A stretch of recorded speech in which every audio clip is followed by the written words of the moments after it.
Chapter 485. You can act, I'll act too. Everyone is shameless anyway. One of them acted innocently, while the other acted passionately. This was something that everyone was happy to see. Li Yun knew that Jiang Fengxing couldn't have been killed by Fang Yan or Fang Yan's men. Since Fang Yan had already agreed to the deal, there was no need for him to kill Jiang Fengxing. On the contrary, Fang Yan hoped that Jiang Fengxing could continue to live. Why wouldn't he be happy to let the Jiang family laugh at him? On the other hand, the Jiang family wasn't willing to let Jiang Fengxing live. Jiang Fengxing's failure was like a slap to the Jiang family. He kidnapped Fengxing, but ended up being kidnapped instead. In the end, he used 30% of the shares of the Longtu Group, which was controlled by Jiang Zhulu, one of his trusted subordinates, in exchange for Fengxing. This was a humiliation to Fengxing's family. If Fang Yan wanted to bring this up in the future, Jiang Fengxing would be a living witness. When that happened, not only would the Jiang family lose face, but they would also have to take the blame for him. If he was still alive, many people in the Jiang family would feel uncomfortable. At least, Jiang Junling, who flew to Huaqing but was suppressed by Fang Yan, would be very unhappy. Otherwise, why would Jiang Zhulu dare to do such a thing? Even if Jiang Fengxing was a dog of the Jiang family, as long as his surname was Jiang, he wouldn't be hurt by an outsider like Jiang Zhulu. Jiang Zhulu knew that Li Yun and Jiang Shangxin knew about it, but he had no choice. He needed a fig leaf to cover up not only his helplessness and embarrassment, but also everyone's feelings. Before they fell out with each other, they still had to show their emotions. Li Yun's voice was filled with murderous intent. She stared at Jiang Zhulu and said, "Jiang Zhulu, it's enough to do something like this once. I'm warning you, don't ever hurt Shangxin." Jiang Zhulu glanced at Shangxin, whose eyes were red. He said calmly, "Mom, your worries are unnecessary. Shangxin is my wife. I can't even protect her. How could I hurt her?" "I hope so." Li Yun glanced at Jiang Fengxing, who was standing on the morgue. After this glance, their fates had ended, and they would never see each other again. After Li Yun left, only the newlyweds, Jiang Zhulu and Jiang Shangxin, were left in the morgue. Jiang Shangxin stared at Jiang Fengxing's purple-blue face and asked, "Was he in pain when he left?" "Very calm." Jiang Zhulu said, "Very sudden. He was not prepared at all. It was very short in the time it took to say a word." Tears rolled down from the corners of Jiang Shangxin's eyes as she gritted her teeth and said, "Jiang Zhulu, aren't you afraid that I will kill you?" After wiping away the tear at the corner of Shangxin's eye, he walked past Jiang Zhulu with an ice-cold expression, as if nothing had happened. Jiang Zhulu stood rooted to the ground, feeling a chill run down his spine. It was only now that he truly understood how difficult and sad the situation he had fallen into was. Looking around, there was no one around. This was probably what Jiang Junling wanted to see. He wanted to be a lone wolf, just like what Fang Yan had said. He liked to live a simple, peaceful, and poetic life, where he could see the golden sunlight and breathe in the fresh air the moment he opened his eyes. Therefore, this was the life that Fang Yan was living now. He would wake up at 6 in the morning and go to the garden downstairs to exercise. After an hour of exercise, he would go to the kitchen to wash the rice and cook a pot of millet porridge. Then, he would go upstairs to shower and change his clothes. After washing up, he would go downstairs to make breakfast. Fried eggs, slices of bread, vegetable salad, or fruit salad. Of course, this type of breakfast was too monotonous. Fang Yan preferred a bowl of millet porridge with a few plates of pickled vegetables. He would also be able to grab a fried dough stick or a big meat bun and stuff it into his mouth. After he was done with all this, it was time for Lu Chaoga to get out of bed. The two of them would sit together to eat and chat about some relaxing and pleasant topics. After eating, Fang Yan was responsible for washing the dishes, and then he changed his clothes to go to school. Originally, Lu Chaoga wanted Qin Ying to drive the GMC RV to send Fang Yan to the car, but Fang Yen felt that it was too high profile. A school security guard driving such a luxurious car, wouldn't that make the headlines? Fang Yan's security guard had said that he was a low-key man. Therefore, the low-key Fang Yen drove Lu Chaoga's white BMW to school. Of course, Fang Yen also knew that this was not good. Therefore, he did not go through the school's main gate, but entered through the small gate of the family compound that was specially opened for the school teachers. After parking the car in the school's parking lot, he turned out and walked toward the school's gate. The work of the security guard was very tedious and simple. When students entered the school, they would check the students' appearance and discipline, whether they were wearing a tight fit, whether their skirts were too short, whether their hairstyles were too exaggerated and non-mainstream. Sometimes they would also check the students' school cards, and the names of the students who didn't bring their school cards would be recorded, and the homeroom teacher would come and pick them up. Of course, Fang Yen would not do this kind of thing.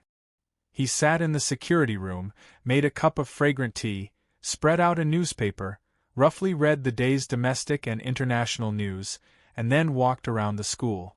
If there were no gangsters or hooligans coming to cause trouble, or if there were internal fights, Fang Yen had almost nothing to do. Fang Yen was the most idle person in the entire Rosefinch Secondary. Jing Chang, who stood at the door to check the students' discipline, poked Baldy's arm and said, "Director, isn't that what you should do?" The director of the security guard, Baldy, was full of bitterness, but his mouth was tough as he said, "As your leader, I naturally have to set an example. Suffer first, enjoy second. I'm a director, how can I compete with a young man for enjoyment? If I did that, would I have the status I have today? Don't learn from him, or else what future will you have in the future?" Jing Chang curled his lips and said, "What future do we need? We're just waiting for a rich woman to come and take care of us." "Brat," Baldy patted Jing Chang's head. Jing Chang slipped away with a smile and ran to the security booth to help Fang Yen fill the teacup that he had just taken a few sips of. At 9 o'clock, the school's bell rang.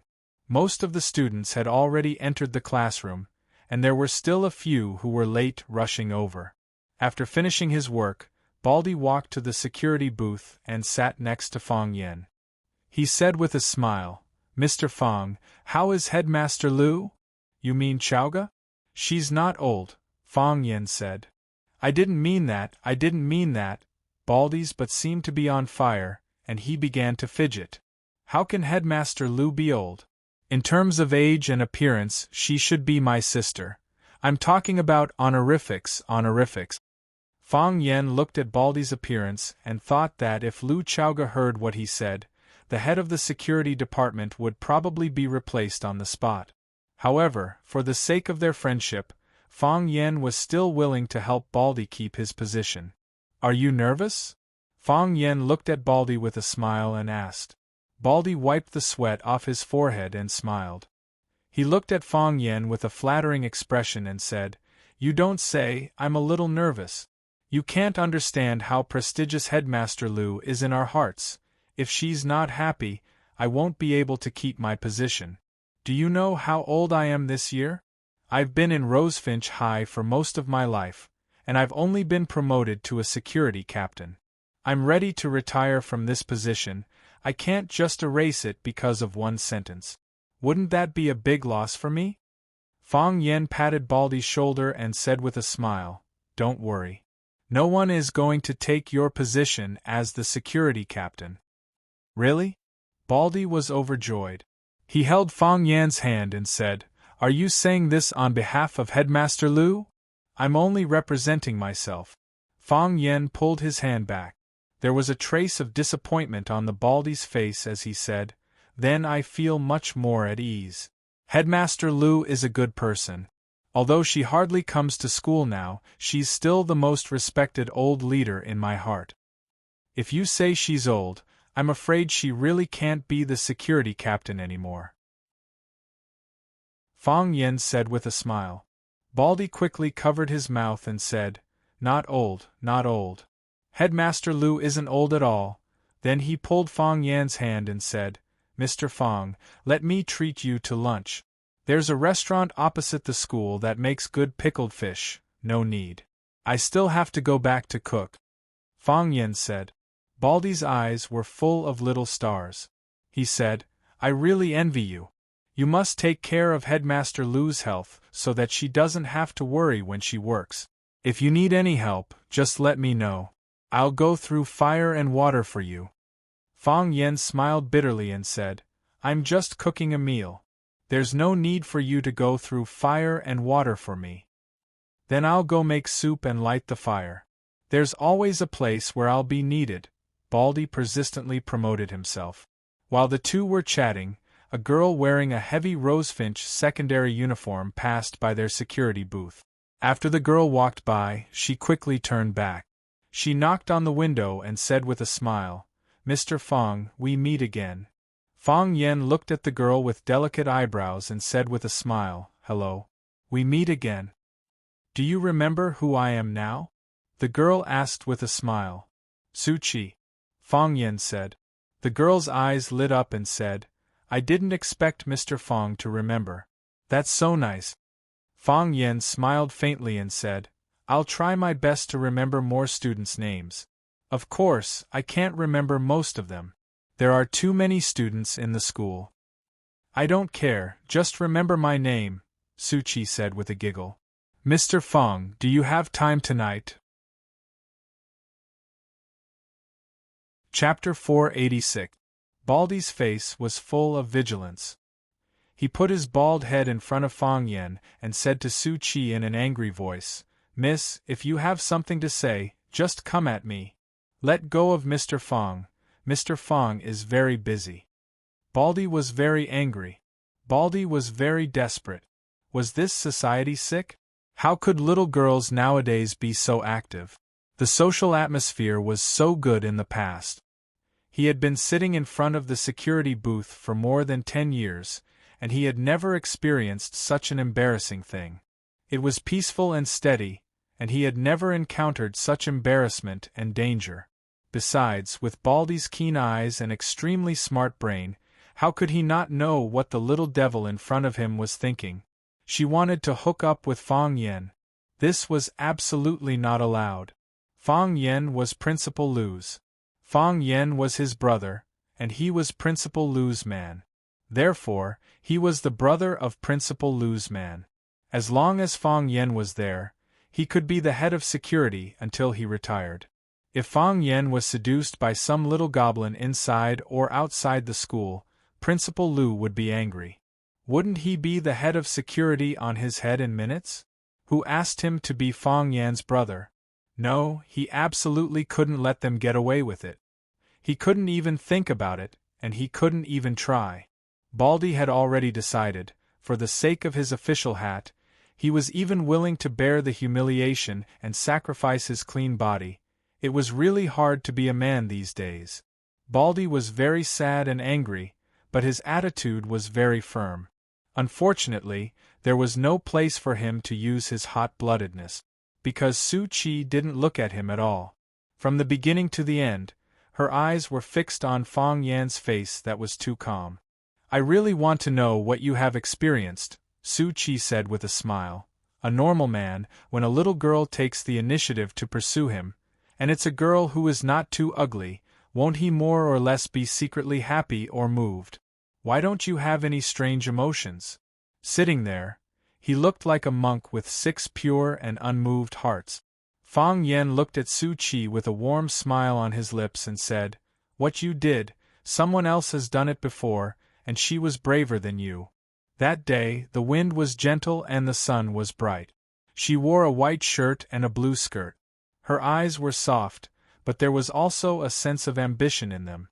She stood on the podium and said in a clear voice in front of the whole class, I want to be closer to you and see you more clearly.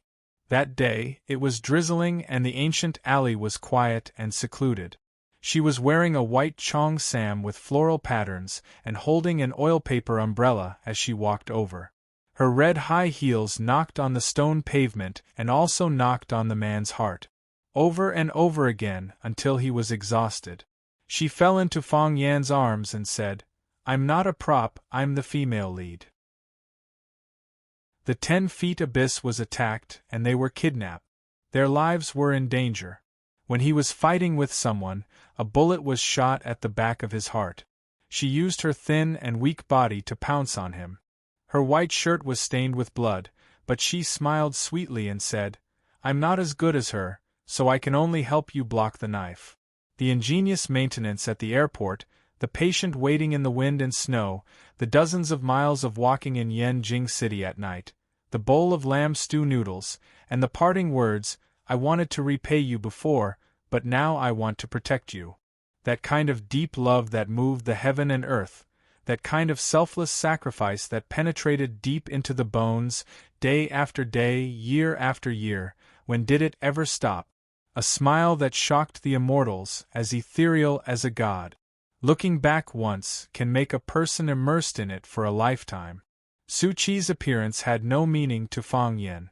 If he had to find a meaning, it would be that he missed Qin Tian very much. The person who hid his figure behind the scenes, but became the biggest support that supported Chao Yen and himself. Fang Yen was not a fool, nor was he an idiot. If it wasn't for the Qin family's support, how could the Jiang family still be helpless against him? If it wasn't for the close relationship between him and Qin Tian, they could have used an even more extreme method to solve this transaction. Qin Tian.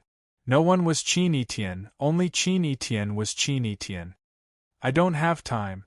Fang Yen directly refused. These students were too dangerous. He didn't want to have too much interaction with them. I knew you would say that. Su Chi didn't care at all. She took out an envelope from her bag and said, Jiang Qin and Yuan Lin's treading on snow and searching for plum classical music concert. I'm sure you wouldn't want to miss it, right? Fang Yen was stunned. Jiang Qin and Yuan Lin's concert? Those two girls came back to Huacheng? What? Baldy's eyes widened and he said excitedly, You mean the Arasima group? Jiang Qin and Yuan Lin? They're going to hold a concert in Huacheng? How come I didn't know about this? Oh my god, they're famous stars from our Huacheng, I really like them. Oh right, miss, is that their concert ticket in your hand? Seeing Fang Yan's slightly surprised expression, Su Chi thought Fang Yan was moved. She knew that going too far was as bad as not going far enough, so she wouldn't force him. Instead, she put the envelope on the table in front of Fang Yan and said with a smile, This is a good location, let's go enjoy this musical feast together.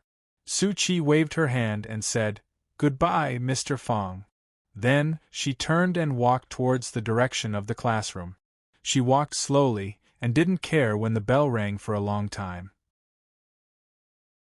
When Su Chi was far away, Baldy's face was full of excitement, and his eyes were shining as he looked at Fang Yan, and said, Mr. Fang, I know you have something to do tonight, and someone needs to take care of Principal Liu. How about— Fang Yan looked at Baldy and said, Take it. Thank you, Mr. Fang. Baldy grabbed the concert ticket and shouted excitedly, That's great, I love Arasima so much. Those two beautiful girls, sitting there in ancient clothes, they make me forget all my worries. They're my idols. What do you think I should wear to meet them tonight? I did buy a suit during Chinese New Year, but the color is too dark, it makes me look too old. Fang Yan originally wanted to take Baldy to see the two little girls, Jiang Qin and Yuan Lin, but after seeing Baldy's performance, he gave up this irrational idea. This guy was really embarrassing.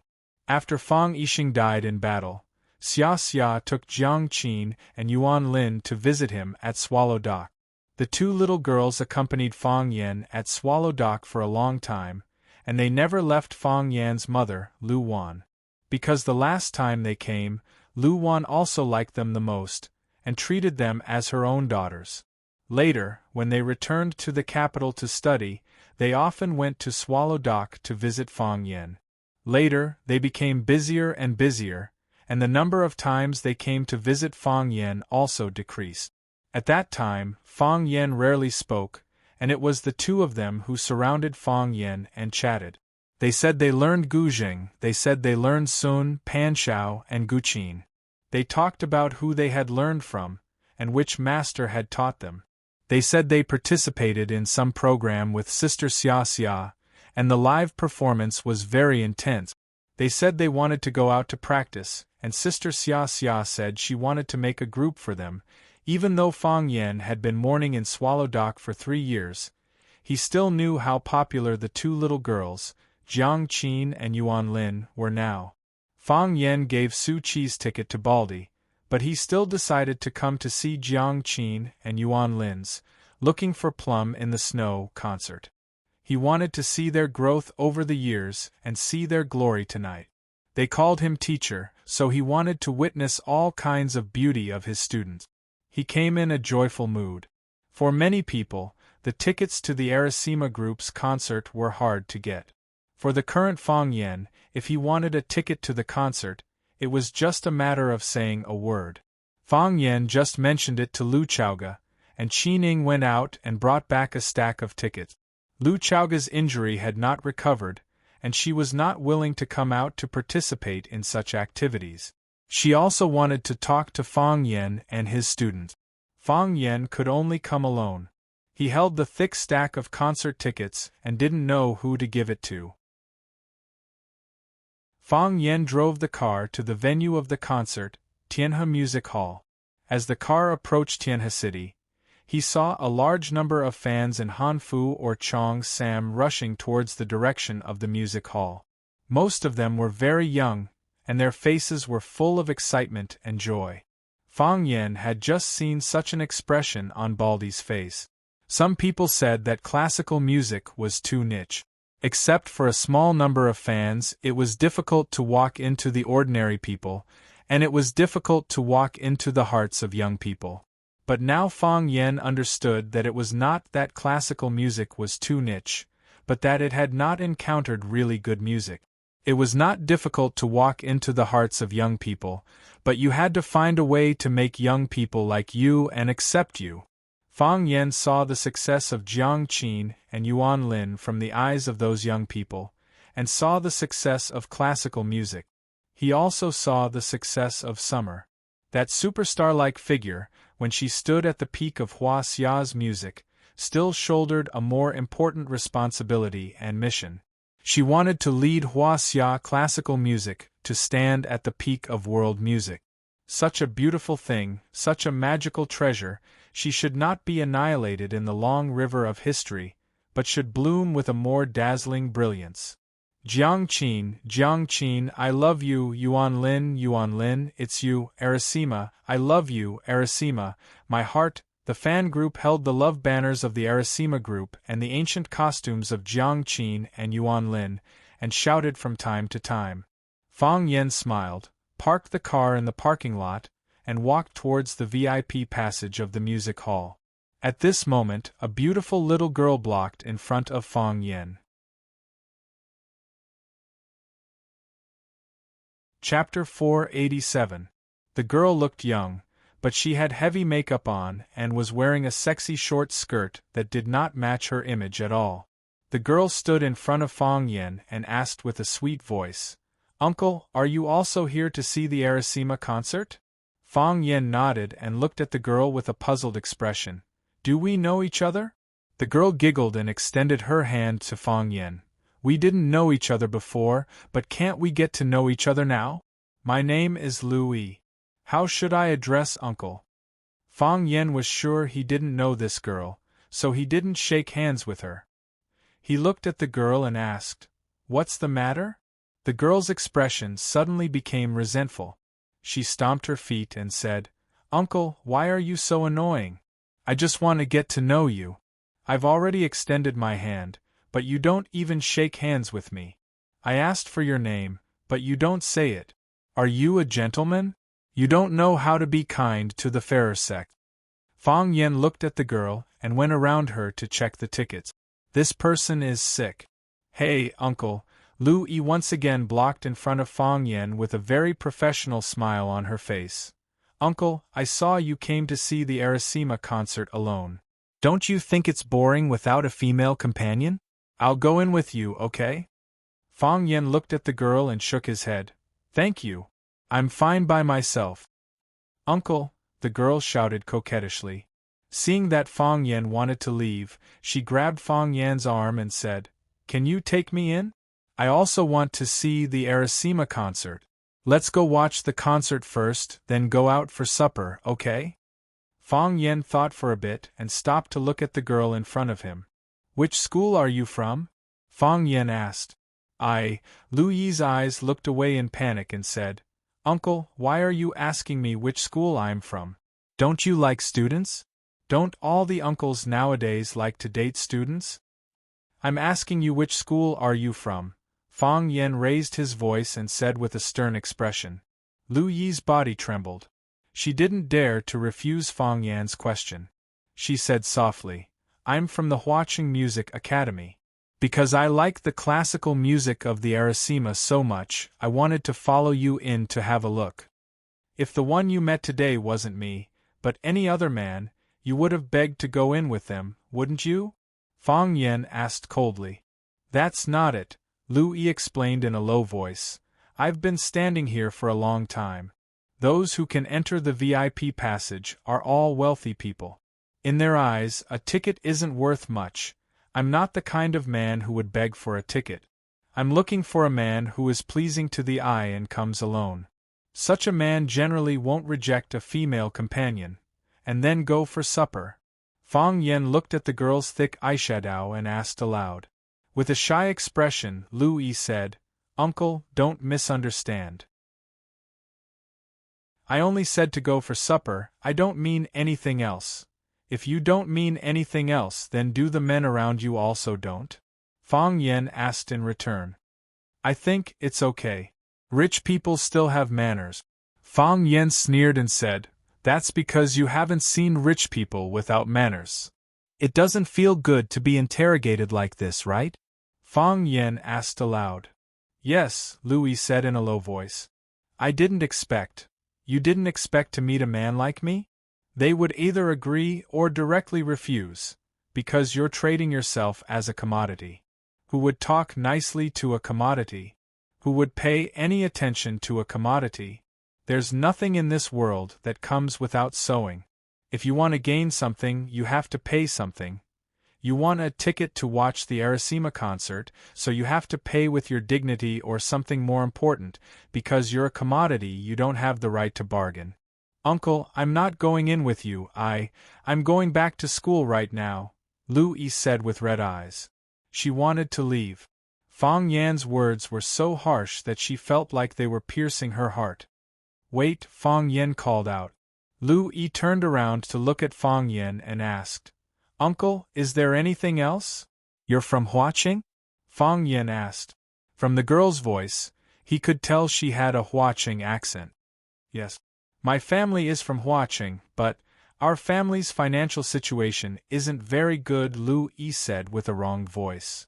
Because your family's financial situation isn't very good, you want to take a shortcut? Call your parents, Fang Yan said. What?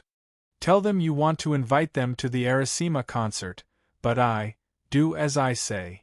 But, don't make me repeat myself, Fang Yan said with a straight face. It's a waste of my saliva, they'll think I'm trying to convince them. Lu Yi didn't ask anymore, took out her phone from her pocket and dialed her mother's number. After Lu Yi hung up, Fang Yan took out 3 extra tickets from his pocket and gave them to her, saying, If you don't know how to love yourself, you'll never have self-respect.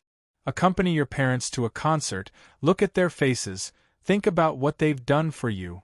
Saying so, Fang Yan turned around and walked towards the VIP ticket counter. Uncle, your name. Fang Yan waved his hand and quickly disappeared from Lu Yi's sight. When Lu Yi's parents arrived, they saw their daughter sitting on the steps of the concert hall in a daze. Their clothes were simple, their faces were deeply wrinkled. Just like countless ordinary parents of ordinary children. This was what real life was like. Lu Yi's mother pulled her daughter up from the ground, patted the dust off her dress and said, Silly girl, why are you sitting on the ground? It's cold on the ground, it's not good for a girl's body. What if you freeze? Lu Yi's father smiled, looked at the huge and luxurious building complex in front of him, and said with some hesitation, "Xiao Tao, why did you want to invite Mom and Dad to listen to this?" I said no, but your mom insisted that we come to see. How much does it cost? How about you and your mom go in, and I won't go in? I'll take a few laps by the river, and when you're done, we'll go back together. Lu Yi held back her tears, held her mother's hand and said with a smile, "It's free, this ticket is a gift from someone. You and my mom go in, I won't go in." "That won't do. Or you and your mom go in, Dad," Lu Yi cried and said, "just listen to me this time. You go in with my mom, I'll wait for you outside. We'll go home together later." Okay. I'll go in with your mom." Lu Yi's father saw his daughter crying and panicked and quickly said, "Don't cry. I'll go in, okay?" "Dad, thank you." Lu Yi put the 2 tickets in her hand into her father's hand and said, "You guys go in quickly. The concert is about to start. You're in the VIP lounge. If you can't find a seat, ask the staff to take you in. Dad knows. This child, why did she start crying?" Lu Yi stood still, watching her parents walk into the concert hall one after another. She gave the remaining ticket in her hand to a girl who was looking for a target and said in a low voice, "If you don't know how to love yourself, you'll never have self-esteem." After saying that, she walked down the stairs. She will come in, rely on her own efforts to get in. Not in such a humiliating and cowardly way. In the backstage dressing room of the concert hall, countless staff members were busy nervously and orderly. This wasn't the first concert of the Arasima group, but it was the most important concert of the Arasima group. Because Huacheng was the hometown of the 2 members of the Arasima group, their advertising slogan was also Homecoming Journey. The girls who had been popular for the past 2 years were going to show their talent in front of their parents, their neighbors, their teachers, and their friends, and accept their judgment. The significance of this event was extraordinary. If the media in Huacheng were to scold or criticize after the performance, what would happen to Jiang Qin and Yuan Lin? How would they, the team members, deal with this? Therefore, everyone was very serious, striving to make every detail perfect. The most relaxed should be the 2 people involved, Jiang Qin and Yuan Lin. They were sitting in front of the dressing table, doing their hair. Lin, are uncle and auntie here today?" Jiang Qin, who was happily eating a box of strawberries, asked. "They're here." Yuan Lin answered without looking up. "I've already reserved the best seats for them. How could they not come when their precious daughter is playing in front of their house?" Not only did they come, but they also paid for the tickets out of their own pocket. They even invited our family's aunts and relatives who couldn't be further away. Now do you understand why our Huacheng's tickets sell out so quickly? Because our old man booked the whole place. "I don't believe it," Jiang Qin said with a smile. "Our other tickets are also selling very well. Did your family book the whole place at that time? But my parents are here today and they invited a lot of relatives to come and support. They've probably met and chatted by now. I really want to go and chat with them." "Yes. My mom's physique has a tendency to grow.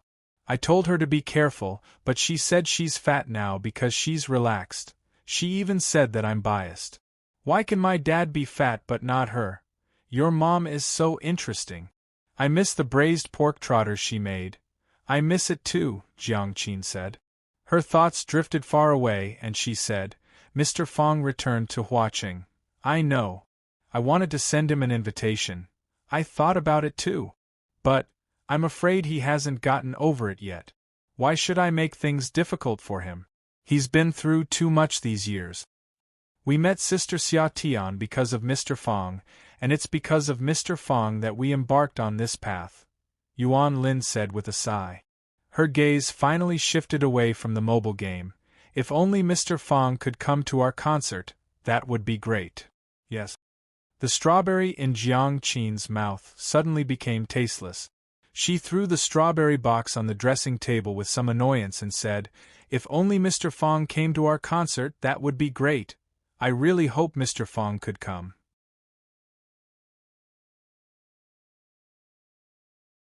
Chapter 488. Fang Yan's seat was on the second floor of the music hall, which was a small, independent box. These private rooms were specially prepared for celebrities, and dignitaries who did not want to be seen by the outside world. The reservation fee for each private room was very expensive. The box was separated by walls on both sides, and the outer layer was guarded by a wooden door. Only the direction facing the stage was empty. You could sit in the seats and enjoy the show, or stand up and lean on the railing to enjoy the performance at a closer distance. If you were well prepared in advance, you could even open a bottle of red wine or brandy and savor it with your family and friends. There were other boxes on both sides of the box, but no one needed to greet each other. Fang Yan looked at the seat. This was a small room for 4 people, and he might meet Lu Yi and her parents later. The concert hadn't started yet, but the audience was already full. The sound of mountains and seas could be heard from time to time, and the names of Jiang Qin, Yuan Lin, and Arasima resounded in his ears. It seemed that these 2 little girls were really prosperous, and their careers were developing very fast. Fang Yan sat alone for a while, and a pair of old people with vicissitudes of life walked in timidly. They saw that there were already people in the box, so they stood at the door and didn't dare to come in. But they knew that this was their seat, and they didn't want to leave. For a moment, they didn't know what to do. Fang Yan grinned and took the initiative to greet them and said, "Are you Lu Yi's parents?" "Yes, we are," Lu Yi's father said. On such an occasion, although he was also very nervous, it was still necessary to stand up and greet them. "Your seat is here. Come in," Fang Yan said with a smile. Lu Yi's parents came in and sat on the 2 sofas farthest from Fang Yan. Although they couldn't be too far from Fang Yan. In their hearts, those who could watch the performance in such a place must be famous people. They had no experience in dealing with such people, and they didn't know what to say. However, it was also rude not to say anything. Lu Yi's father looked at Fang Yan and said, "Sir, did you give Lu Yi the concert tickets?" Fang Yan nodded and said, "Yes. You are." Lu Yi's parents looked at each other and began to guess Fang Yan's identity. For all the parents in the world, any strange man around their daughter was dangerous. "I am Lu Yi's teacher," Fang Yan said with a smile. He was indeed Lu Yi's teacher. He taught her how to win the respect of others. He taught her how to be a person. What Fang Yan didn't expect was that Lu Yi didn't accompany her parents. It seemed that this girl was more sensitive and proud than he had imagined. If she had really changed, then these 2 tickets to the concert were too valuable. It might be worth more than the value of the whole concert. I happened to have extra tickets on hand. I saw Lu Yi at the entrance of the concert hall, so I gave her the ticket. So its teacher. Lu Yi's parents' hearts that were hanging in their throats suddenly fell to the ground. The 2 of them clasped their hands tightly. There was a kind of relief after the lingering fear. "Hello, teacher. It's good to be a teacher. Are you teaching music at the Academy of Music?" Fang Yan smiled and didn't answer their question. He said, "I thought she would come in with her classmates. I didn't expect her to give the tickets to you. Lu Yi is a filial child." Lu Yi's parents' faces were full of joy. Lu Yi's mother finally couldn't help but open her mouth and said, "Our Tao Tao has been sensible since she was young. There is only 1 apple at home, but she knows to divide it into 3 parts. She gives the biggest part to Dad, saying that Dad works hard. The second biggest part is for me, saying that it's hard for me to cook every day. She eats the smallest part. It's because our family's condition isn't good that the child has suffered with us. The greatest gift is giving. You give her everything you have. How can she suffer?" Fang Yan comforted them with a smile. "You see, now that she's grown up, doesn't she know how to repay kindness?" "Yes." This child, Lu Yi's father couldn't stop smiling. He said, "I said I didn't understand this and let her and her mother come in, but she didn't agree. She still has a great youth, and there are plenty of opportunities to enjoy in the future. She hopes to give you what she thinks is the best, so that you two old people can enjoy it. Fang Yen echoed the pride in their words and said, "The concert is about to begin. I won't bother you two anymore. If you need anything, you can tell me." Fang Yen could see the restraint in their words and the inferiority in their bones. Every word Fang Yen said to them was like a punishment. At this time, the best way was to let them keep silent and seriously enjoy the next performance. "Yes, yes," Lu Yi's father said while rubbing his hands. He wanted to step forward and shake hands with Fang Yen, but he felt that it was a little inappropriate to do so. In order not to make them nervous, Fang Yen deliberately walked to the edge of the railing of the box and stood there. He planned to stand and listen to the concert. "Young Master Fu, let me tell you, these two little girls are still very young. Not only are they pretty, their skin is so fresh and juicy. You can even pinch them and water will come out. Aren't you tired of playing with that little girl from before? Do you want to change the goods? I know you like this kind of girl." A frivolous and greasy man's voice came from the railing of the box next door. "What? Liang Dachang, what kind of unorthodox methods do you have?" A gloomy voice said jokingly. "Hey, as long as young Master Fu agrees, I'll settle these two girls for you tonight." "What? Which star comes to our watching to visit? Won't they give us a taste of sweetness? Didn't they say that these two girls have a strong background? They've been in the industry for several years, and no one dares to have any ideas about them? What background can they have? Isn't it just because she calls Xia Tian sister? There are so many artists in Xia Tian's company, can she take care of them all? Besides, let alone Xia Tian's sister, even if Xia Tian comes personally, as long as young Master Fu says the word, I can also think of a way to get rid of her. Bulsh *T Heavenly King and Queen, that's what those little brats call them. We won't put them in our eyes. If we want to play, it'll be 2 kings and 1 queen. The conversation continued, but Fang Yan's expression was as cold as frost. When Xia Tian wanted to bring Jiang Qin and Yuan Lin into the entertainment industry, Fang Yan was worried that something like this would happen. But Jiang Qin and Yuan Lin both liked it, and the fact that they wanted to promote classical music was indeed praiseworthy. After vaguely knowing some of Xia Tian's background, he thought that there wouldn't be any blind guy in Huaxia who would have ideas about Xia Tian or Xia Tian's disciple. Therefore, Fang Yan finally relented and helped Xia Tian convince Jiang Qin and Yuan Lin's family. From the conversation between Liang Dachang and young Master Fu, Fang Yan also heard that Jiang Qin and Yuan Lin had been having a smooth life these years. With Xia Tian's protection, no one dared to touch them. However, they weren't afraid of those with a high level, but they were afraid of those with a low vision. Those who knew Xia Tian's identity wouldn't touch Jiang Qin and Yuan Lin, but people like Liang Dachang and young Master Fu, who didn't know Xia Tian's background, were likely to use dangerous methods to force the two girls to submit. Fang Yan was about to make a move when suddenly there was an earth-shattering uproar below the stage. "Jiang Qin, I love you. Yuan Lin, fate comes to you. Arasima. The stage, which was pitch black just a moment ago, was suddenly lit up. The concert had officially begun. The place where the stage was originally located had become a fairyland filled with wind and snow. It wasn't the background of an electronic screen, but a real man-made scenery. Snowflakes danced in the sky, and winter-sweet flowers bloomed. There was a bamboo pavilion in the middle of the plum blossoms, and 2 girls in white and cyan palace dresses were laughing and playing in the pavilion.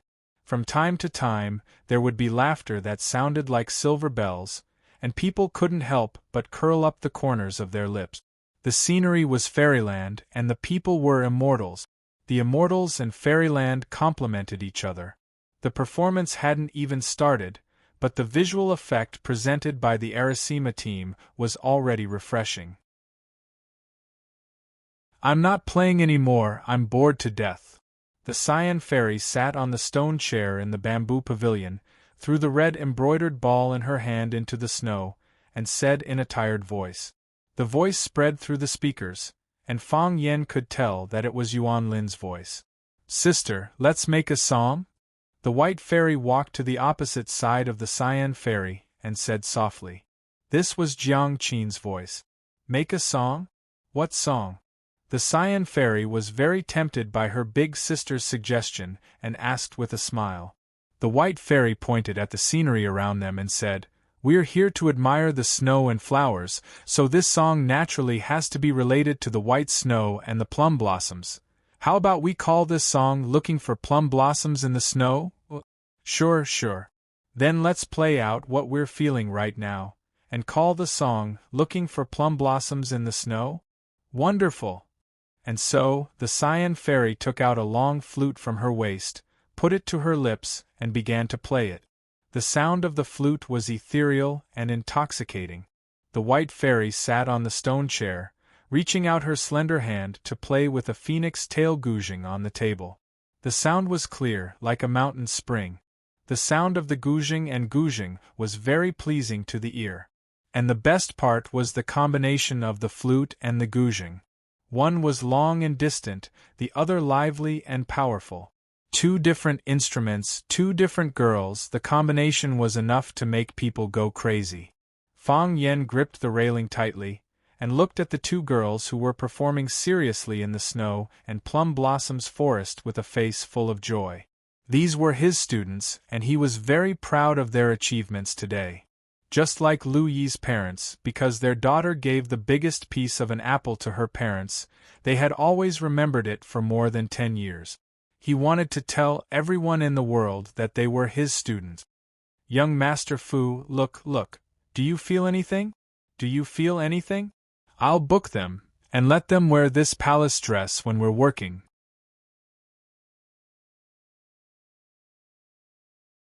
Chapter 489. Su Qi's private room was on the 3rd floor, directly facing the center of the stage. Sitting in this position, she could look down at the performance on the stage, belonging to the VIP of the VIPs. It was also the most expensive and prestigious position in the entire music hall. It was said that these seats were given to some very important people at the beginning.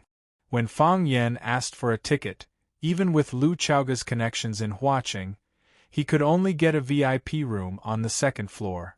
Su Qi's private room was also for 4 people, but she was the only one who came to watch the concert. It could be seen that Su Qi had put on a lot of effort for this concert. She took off the Vermilion Bird Middle School's sky blue uniform and changed into a long white dress with floral patterns, a pair of light blue, deep-waisted canvas shoes, and a small floral hat on her head. She looked delicate and fashionable. She didn't use too many accessories, and she didn't put on too much makeup, because she knew better than anyone that a girl's most powerful weapon was youth. A girl's feelings were always poetry, and she was at the age of poetry. Su Qi sat in her seat and waited patiently, but the man still didn't show up until the concert began. She wanted to call Fang Yen to ask, but she found that she didn't have that man's number. Is this love? Su Qi thought, resting her chin on her hand. She actually fell in love with a school security guard? If this kind of thing was known by her classmates or her group of friends, they would definitely laugh at her, right? But who cares? Right? He said that what he was doing had been done before, and it was done by someone more courageous than her. Who was that girl? Was she also a student? What an enchanting and charming uncle! Clang! The private room door was pushed open with great force.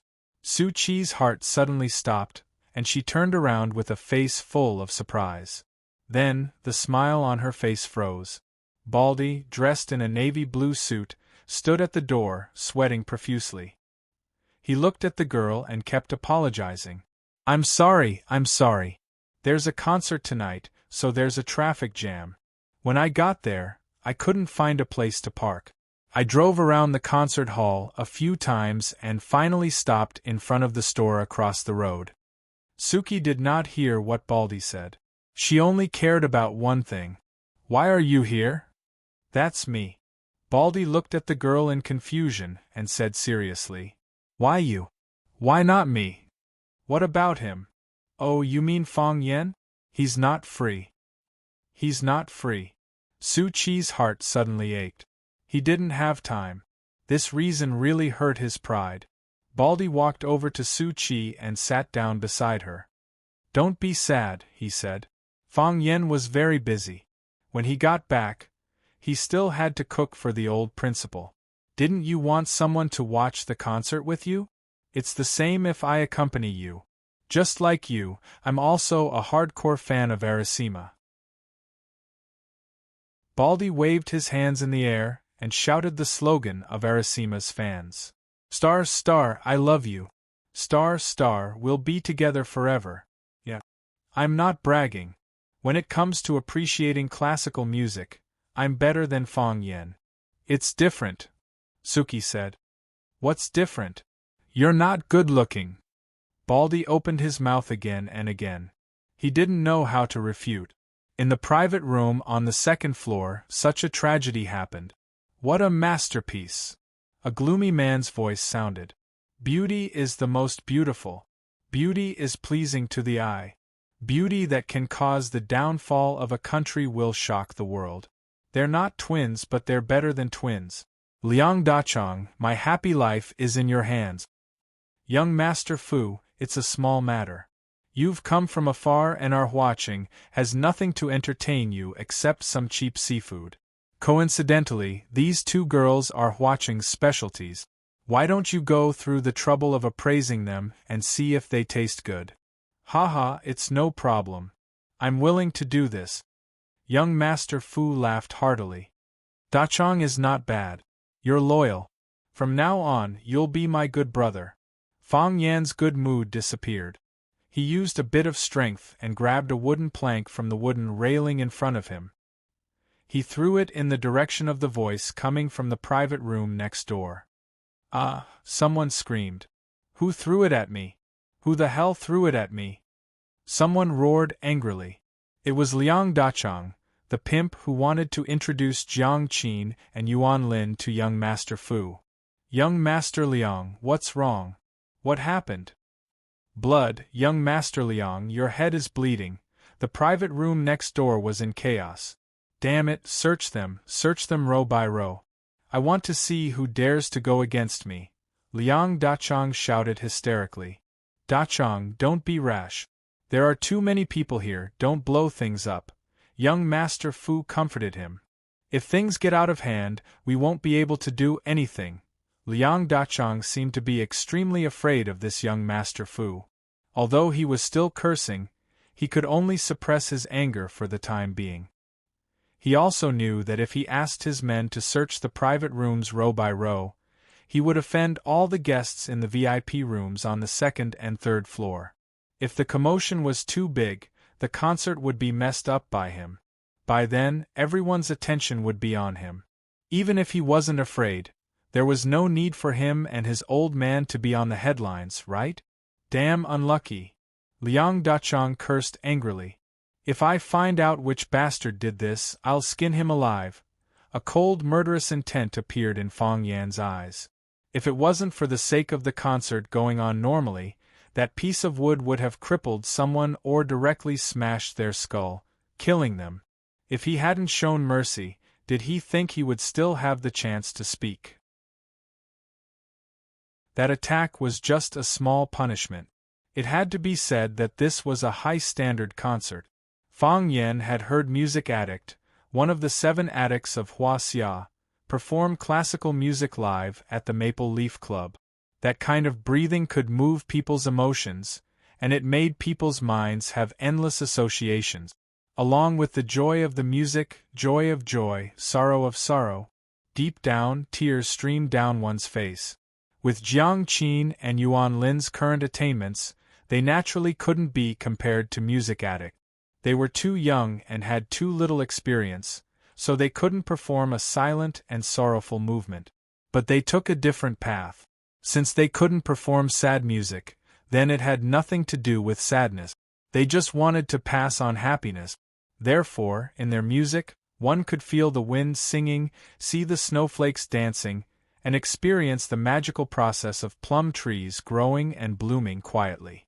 They were two fairies who descended from heaven, chasing and playing in the snowflakes, happy and carefree. Clear joy and refreshing laughter spread along the way. One didn't need to think too much, and one didn't need to do much. One just needed to enjoy and laugh with them all the way. This was the feeling that Jiang Qin and Yuan Lin brought to the audience, and it was also the feeling that they brought to Fang Yen. Fang Yen thought that their choice back then was right, and their efforts were worth it. He liked this kind of music, and Huaxia also needed this kind of music. It's so beautiful. Lu Yi's father praised and said enviously, "If our Tao Tao could be like this in the future, how great would that be?" "It definitely can. Our daughter is so beautiful, and she studies so hard. Teacher, don't you think so?" Lu Yi's mother looked at Fang Yen expectantly and asked. They didn't understand music, but they simply believed in their daughter's excellence. This kind of belief was very firm, but also so lacking in confidence. So they hoped that there would be a professional who could give them some comment. "It definitely can." Fang Yen turned around and smiled. "As long as she continues to work hard." "Thank you, teacher." "Thank you, teacher." After Lu Yi's parents heard this simple, and even exaggerated comment from Fang Yen, their faces flushed with excitement and they kept saying thank you. Jiang Qin and Yuan Lin performed Treading on the Snow to Find Plum Blossoms, 3 Lives, 3 Worlds, Greeting the Lord, and also sang several ancient songs on the stage. One of the songs was called Swallow Dock. The green bricks and gray tiles were their deepest concern. The affectionate and moving melody, the familiar and touching lyrics, made Fang Yen unable to extricate himself. This song was written and composed by Jiang Qin and Yuan Lin. Before they sang, they said that they wanted to give this song to their teacher, their best friend, a very special person to them. Fang Yen knew that the person they were talking about was him. When he cared about them, they didn't forget him. At the end of the concert, the venue that had been quiet became noisy again. The fans who had just woken up from one classical feast after another were unwilling to leave. They shouted the names of Jiang Qin, Yuan Lin, and Arasima over and over again, and shouted encore again and again. Jiang Qin and Yuan Lin were also unwilling to leave. The two of them stood in the center of the stage with a microphone and bowed deeply to the audience below the stage. "We don't want to leave either." Jiang Qin raised the microphone and said, "It seems like it has just started. Why is it over already? Huaqing is our hometown, and you are our family." Yuan Lin said in a sweet voice. Before preparing for the concert in Huaqing, the staff were very nervous. They were worried that we would make mistakes and let our relatives in our hometown laugh at us. But Honey and I don't feel nervous at all, because you are our family. Even if we don't perform well, you will definitely forgive us. Who would be too harsh on their relatives? The applause below the stage was like thunder, accompanied by happy laughter.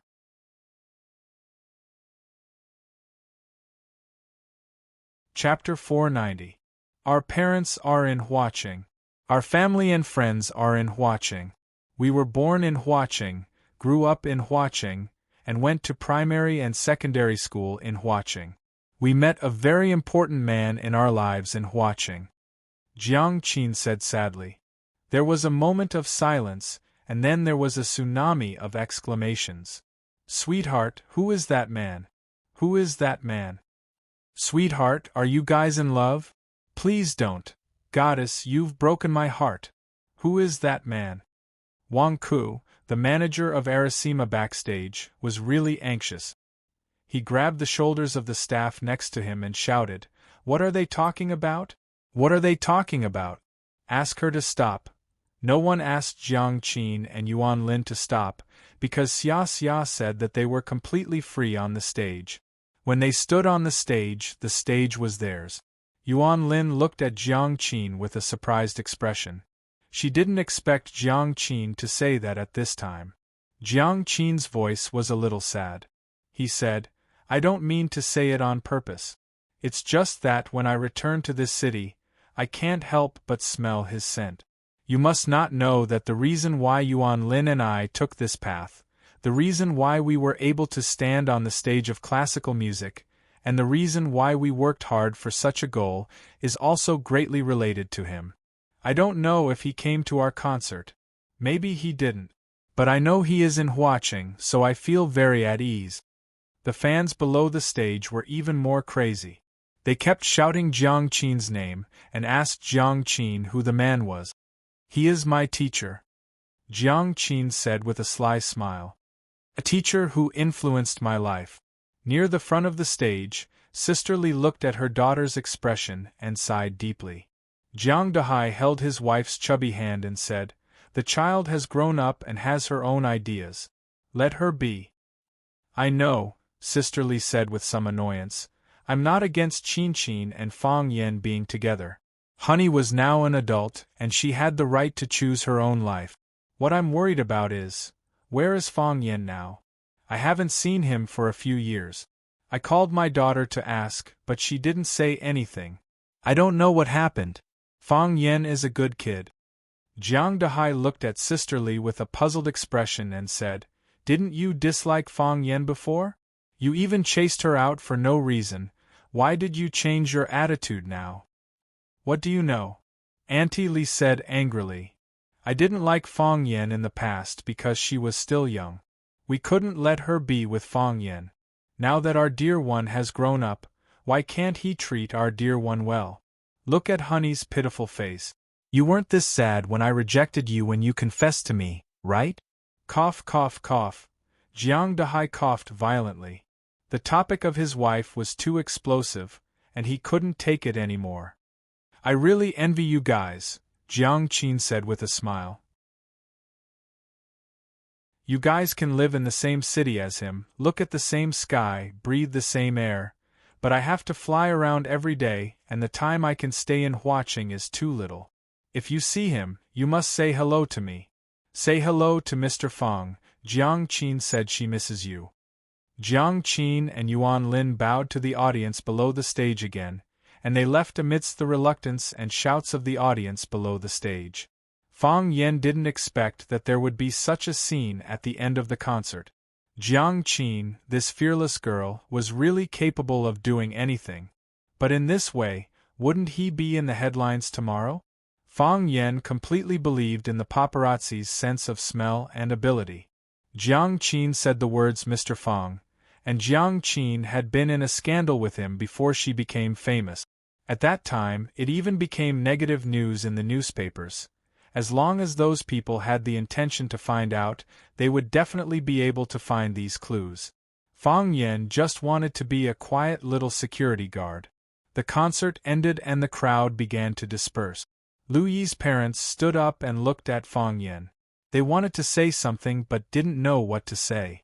Fang Yan took the initiative to walk over and shook hands with Lu Yi's father. He said with a smile, "Take care of yourself." "Thank you, teacher." "Thank you." Lu Yi's father thanked him profusely. "You have a good daughter," Fang Yan said with a smile, turned around and walked out of the private room. He went to the private room next door, ready to talk to Liang Dachang and young Master Fu about professional issues such as the sense of music and the multiple forms of expression of classical music, but found that there was no one inside. They left early. Fang Yan's eyes turned cold and he quickly walked downstairs. Jiang Qin and Yuan Lin retreated backstage.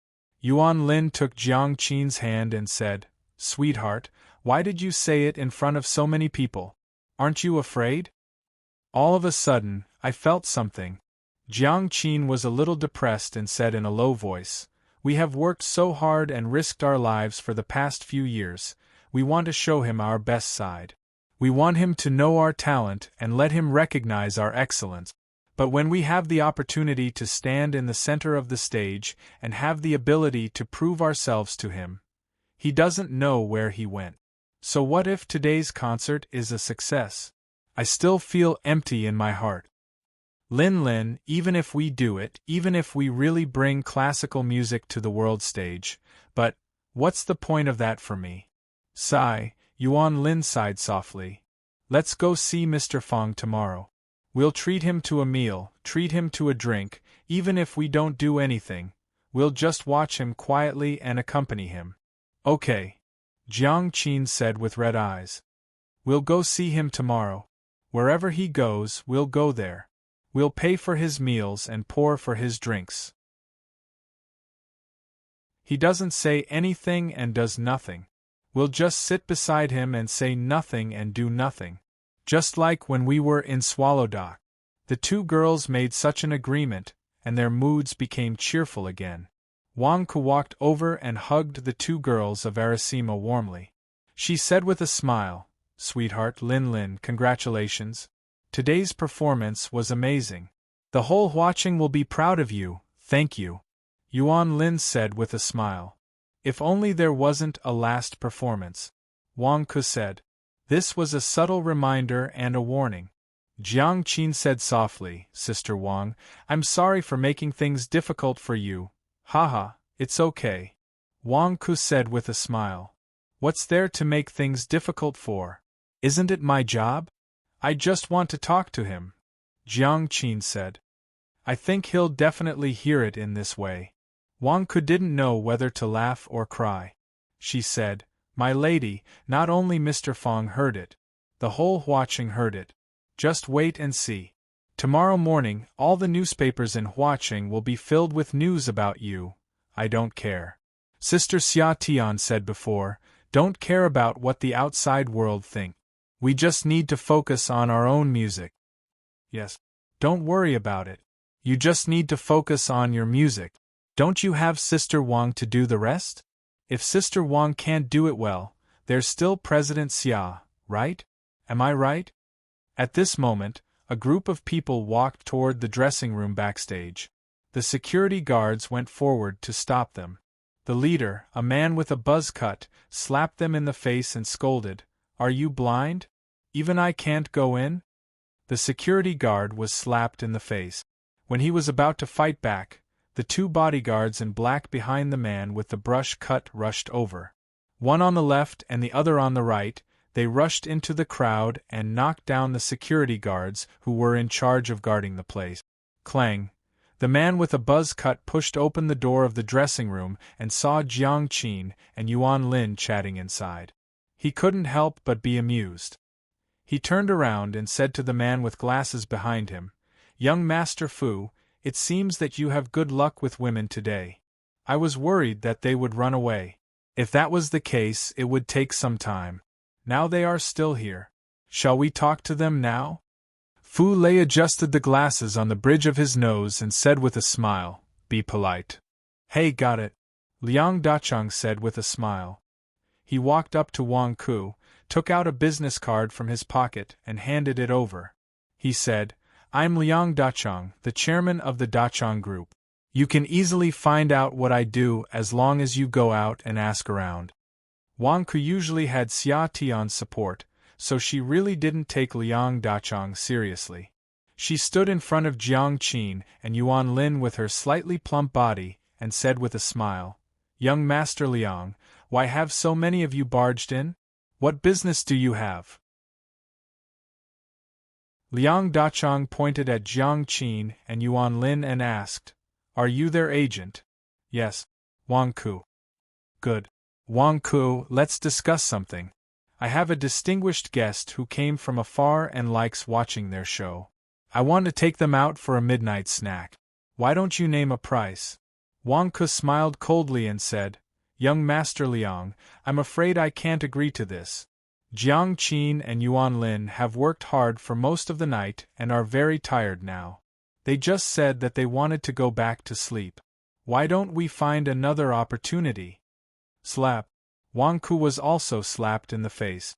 Liang Dachang pointed at Wang Ku and shouted, Who do you think you are? Don't be shameless. I've already said it today. If you agree, I'll take them. If you don't agree, I'll still take them. I want to see what you can do to me. Jiang Qin and Yuan Lin hurried forward to support Wang Ku to prevent her from falling to the ground. Jiang Qin took a step forward and said, You can go. We won't go out with you for a midnight snack. Little girl, this kind of thing is not up to you to decide. Liang Dachong laughed arrogantly. The people that I, Liang Dachong, want to take care of have never failed. This sentence is very imposing. I like it. A thin man stood at the door and said with a smile, I'm the same as you. The people I want to hit have never failed.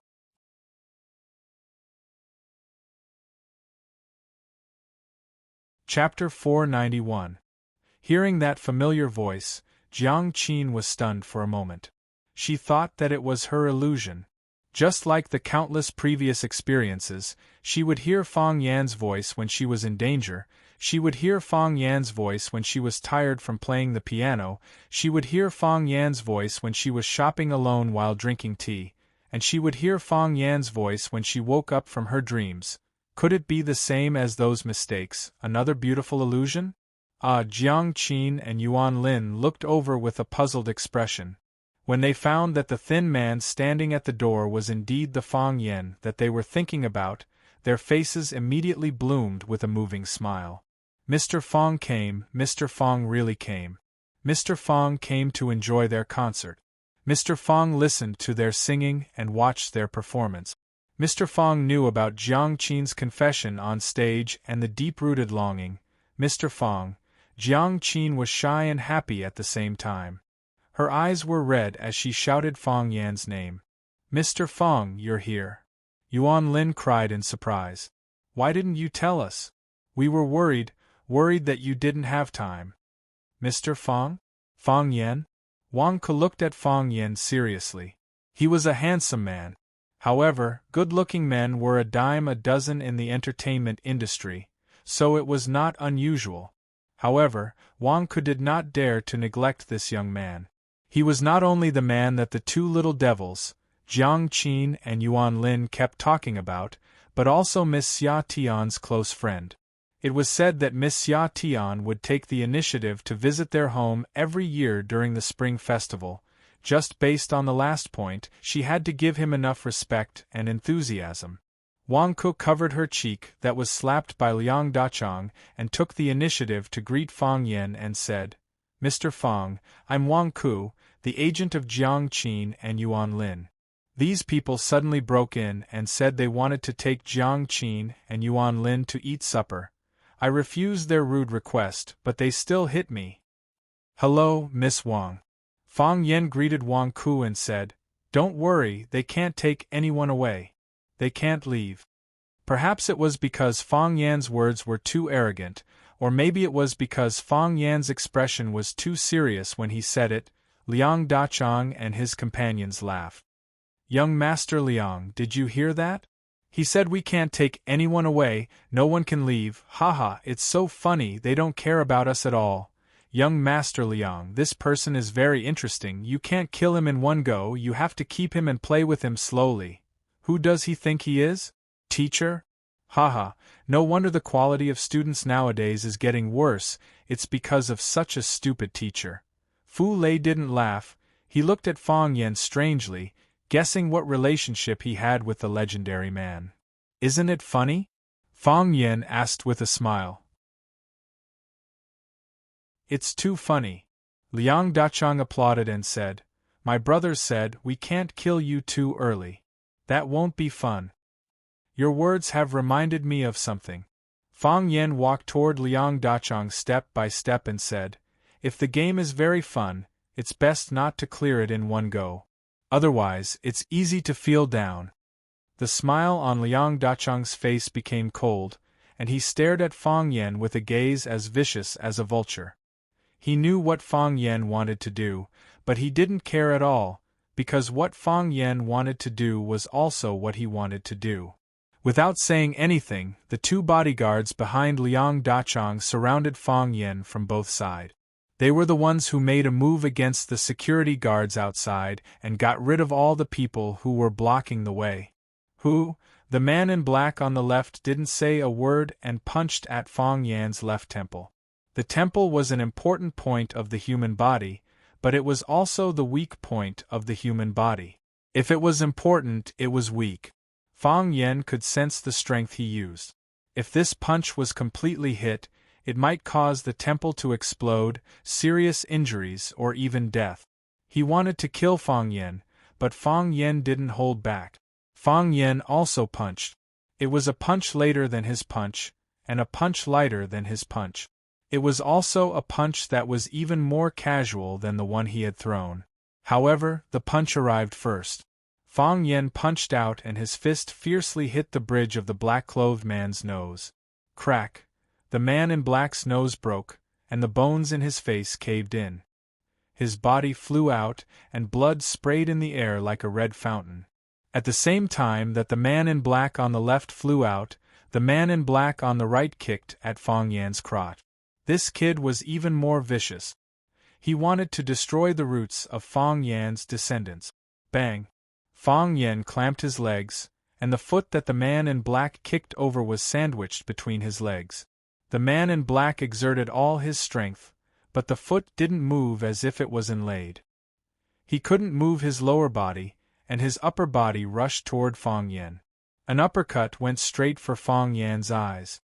When Fang Yan's eyes hurt, he would naturally let go of his legs. Fang Yan stood where he was without moving. His left hand punched out lightly. Bang! There was a muffled sound. Because one of the man in black's legs was clamped by Fang Yan, his body was fixed in place, and he couldn't fly. His upper body fell backward, and then he was pulled back at an even faster speed. He looked at Fang Yan in horror, and then he opened his mouth and screamed. The man in black's arm made cracking sounds, as if every inch of the bones in his arm was breaking. "You have bad breath," Fang Yan said. "But..." Fang Yan punched out, and the man in black finally broke free as he wished. However, his body fell heavily to the ground, and then he couldn't get up again. This was what it truly meant to be unstoppable. This was an instant kill in terms of realm. Fang Yan looked at Liang Dacheng and asked with a smile, "The mighty young Master Liang only brings these 2 rookie bodyguards when you go out?" "They're not rookies," Liang Dacheng said through gritted teeth. "How could they be rookie bodyguards? One of them was a famous fighter in Huaqing's MMA world, and was only recruited by him after he became famous. The other was a member of Mount Song's Shaolin Temple's martial arts team, and used to perform martial arts on stages all over the world. Later, because he couldn't stand poverty, he retired early and became his loyal confidant. Just now, it was the 2 of them who took care of those annoying bodyguards.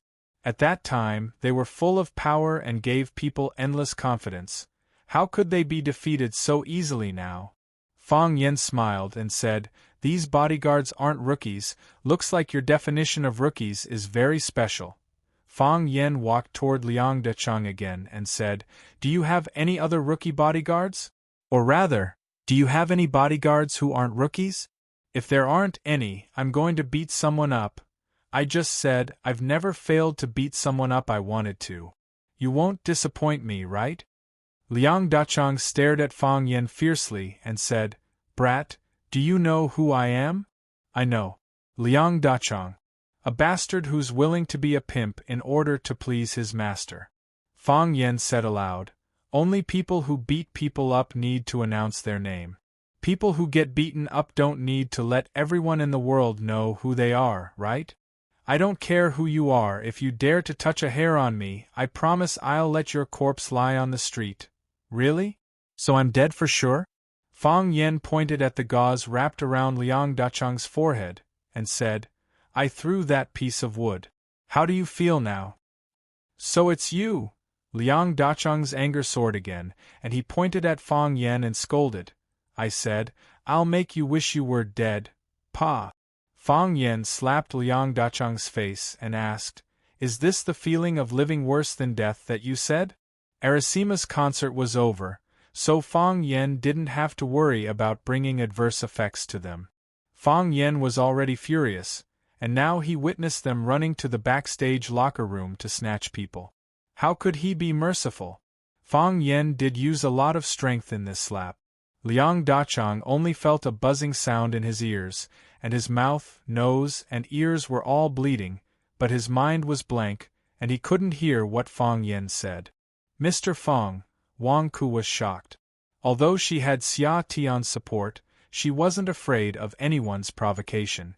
She had never hit someone like Fong Yen did. As the saying goes, a powerful dragon can't suppress a local snake. No matter how powerful Xia Tian was in Yanjing City, this was Hua City. If the local snakes in Hua City wanted to ruin your plans and cause trouble for you, you would really be suppressed everywhere. It was easy to see the king of hell, but difficult to deal with the little devils. But Fong Yen slapped him again and said, "Being humiliated by me to the point where you want to die but can't, is this the feeling of living worse than death that you can't forget?" Pa. Fong Yen slapped him again and said, "Can you still hear me? It's okay if you can't as long as you know you're still being beaten." When Fong Yen was about to slap him again, Fu Lei finally spoke and shouted, "Mr. Fong, wait a minute, Pa!" Fong Yen pulled his hand back down in midair, and then looked up at Fu Lei and asked, "What did you just say?" Liang Dachang suffered another solid slap, and when he was about to fall to the ground in a daze, he was supported by his friends behind him. Fu Lei was stunned for a while and said, "I said, please wait a minute, Mr. Fong, but it doesn't matter now. Then can I continue?" Fong Yen said with a smile. He walked towards Liang Dachang again. He had only just warmed up. How could he finish so quickly?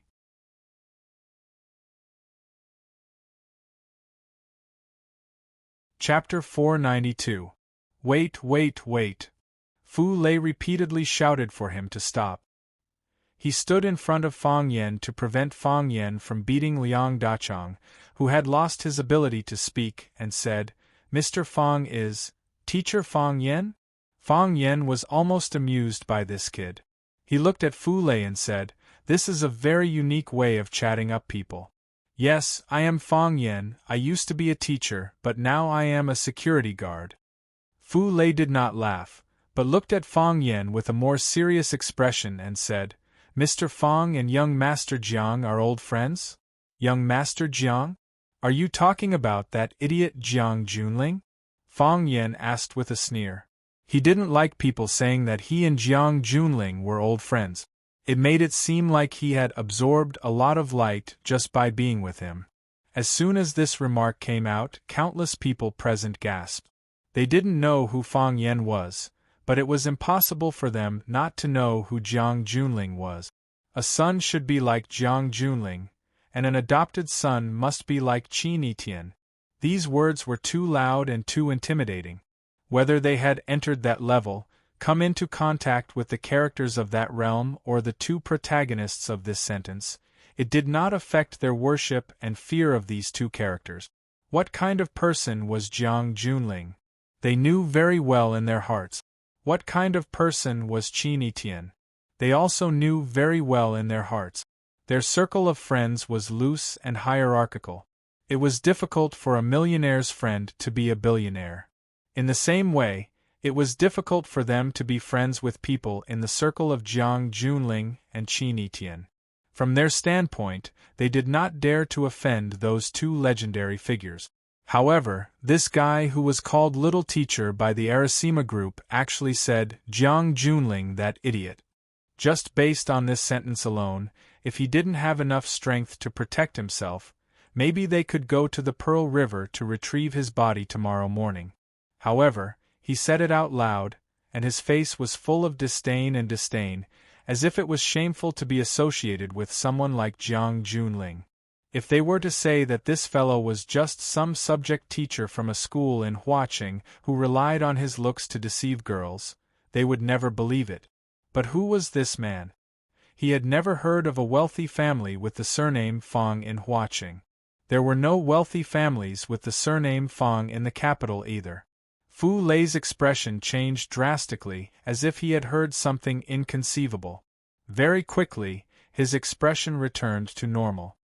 He looked at Fong Yen with a smile and said, "So it's young Master Fong. I've heard so much about you. Your name is like thunder in my ears. I didn't expect that we would be like a flood crashing into a Dragon King's temple today. One family clashed with another family. Young Master Fong, This is a misunderstanding. Today, I heard the two young friends from the Arasima group perform and was shocked. Dachang saw that I was delighted and wanted to bridge the gap between us to help me fulfill a wish. We wanted to be friends with these two young friends, but because the attitude of our subordinates was too bad, it caused unnecessary conflicts and misunderstandings. Fu Lei glanced at Liang Dachang and said, "Dachang is a bit too impatient, but he's forthright and loyal. He's not a bad person deep down. Young Master Fong has already punished them. Why don't we just forget about today's matter? We'll prepare a generous gift to apologize to the two young friends from the Arasima group. How about that?" Fong Yen looked at Fu Lei and asked, "You know me? I often heard about the interesting stories between young Master Fong and young Master Jiang even when I was far away in a cold and desolate place. I've always wanted to get to know a young talent like young Master Fong if I had the chance. I didn't expect the hero to be right in front of me, but I didn't recognize him. What a sin." Fu Lei's words were very vague, but the meaning behind his words was very clear. "Since you've already offended young Master Jiang Junling, don't provoke us anymore. It would be good if everyone was friendly. When we teased girls, you pretended not to see it. When you hooked up with innocent women, we turned a blind eye. Isn't this the way people live in the circle? Hearing that I even dared to slap Jiang Junling, are you starting to feel guilty?" Fong Yen asked with a smile. "And then regret provoking my friend?" Young Master Fong. Fu Lei felt that Fong Yen didn't know how to speak properly. How could he say such a thing on the spot? "Luckily I don't know you," Fong Yen said happily. "Oh, it's so lively here?" A bright and heroic voice sounded from the door. Fong Yen turned around and saw Lan Shanggu pushing Lu Shu, who was in a wheelchair, into the locker room. Fu Lei saw Lan Shanggu and shouted happily, "Brother Lan, you're here too? If I knew earlier, we could have arranged to meet in the same room to drink wine and listen to classical music. It's a great fun." Lan Shanggu ignored Fu Lei and looked at Fong Yen with a smile. He said, "I don't have anything to do tonight, so I invited Cripple Lu to watch the classical music concert from Arasima." Lan Shanggu looked at Jiang Qin and Yuan Lin and said with a smile, "After all, the two beauties from Arasima are also from Huaqing. It's natural for us to support people from our hometown. Jiang Qin, Yuan Lin, I'm your diehard fan. You have to give me an autograph later. Otherwise, I'll leave Cripple Lu outside the changing room and not let you out. You won't be so cruel to a disabled person, right?" Jiang Qin and Yuan Lin looked at each other. They didn't understand the relationship between Lan Shanggu, Fong Yen, and Fu Lei. They just smiled and didn't say anything. Lu Shu's face turned slightly cold. He said, "Lan Shanggu, one day, I'll make you shut your stinky mouth completely." "Cripple Lu, do you want to kill me now?" "It's not easy for you to kill me, but I can kill you easily," Lan Shanggu said carelessly. He didn't take Lu Shu's threat seriously at all. Lan Shanggu walked in front of Fong Yen and stood shoulder to shoulder with him. He stared at Fu Lei and the others with the same hatred. He asked, "What happened here? Which blind guy offended our young Master Fong again?" "It's a misunderstanding.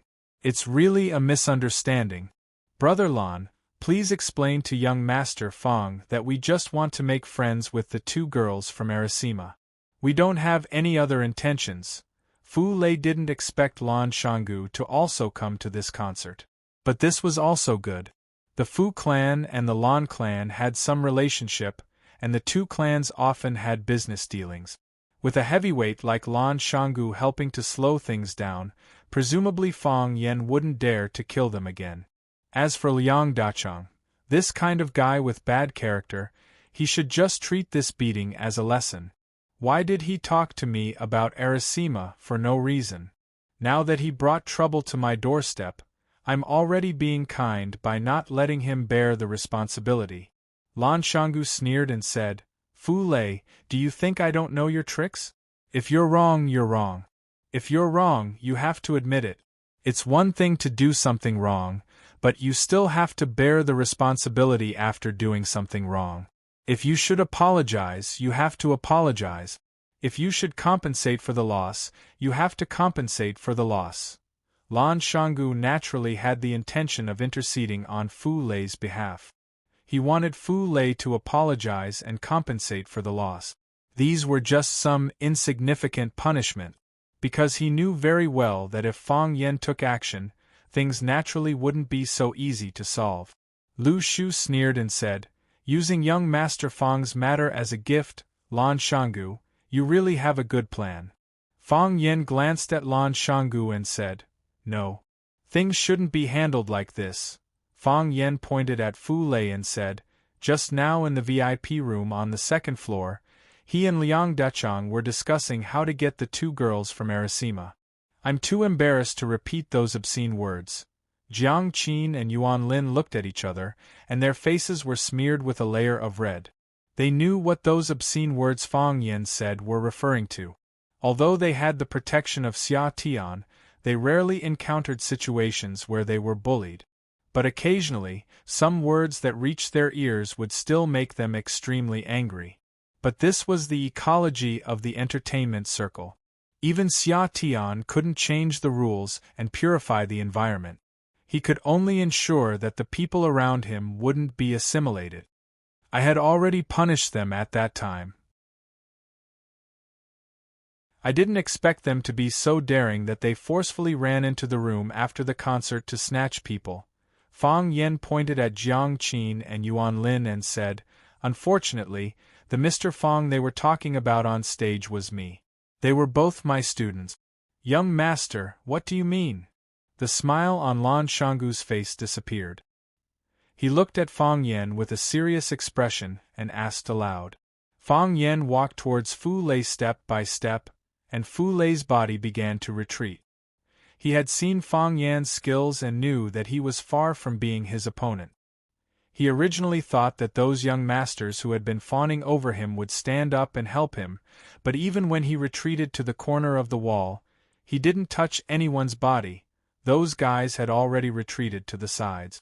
Fang Yen grabbed Fu Lei's neck and lifted his body up from the ground. Fu Lei's face turned purple and his body couldn't move at all. Clang! Fang Yan's knee ruthlessly attacked Fu Lei's lower abdomen. Fu Lei's body curled up like a shrimp. His face turned black and purple, as if he had serious food poisoning.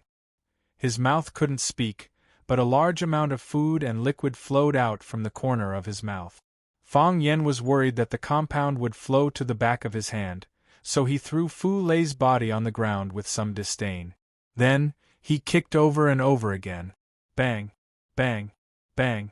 Every time Fang Yen kicked out, Fu Lei would scream along with it.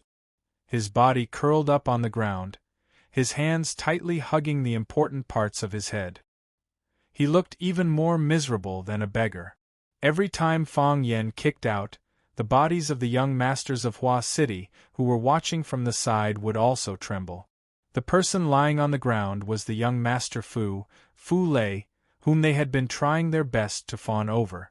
In the blink of an eye, he was being kicked and beaten like a dog. This Mr. Fang, what kind of pervert was he? Did he know the rules? Did he have any dignity? Too unfriendly. Bang! Bang! Bang! Fang Yen kicked more than 10 times until Fu Lei lay on the ground motionless. Then, he turned to look at Lan Shanggu and asked, "What did you say just now?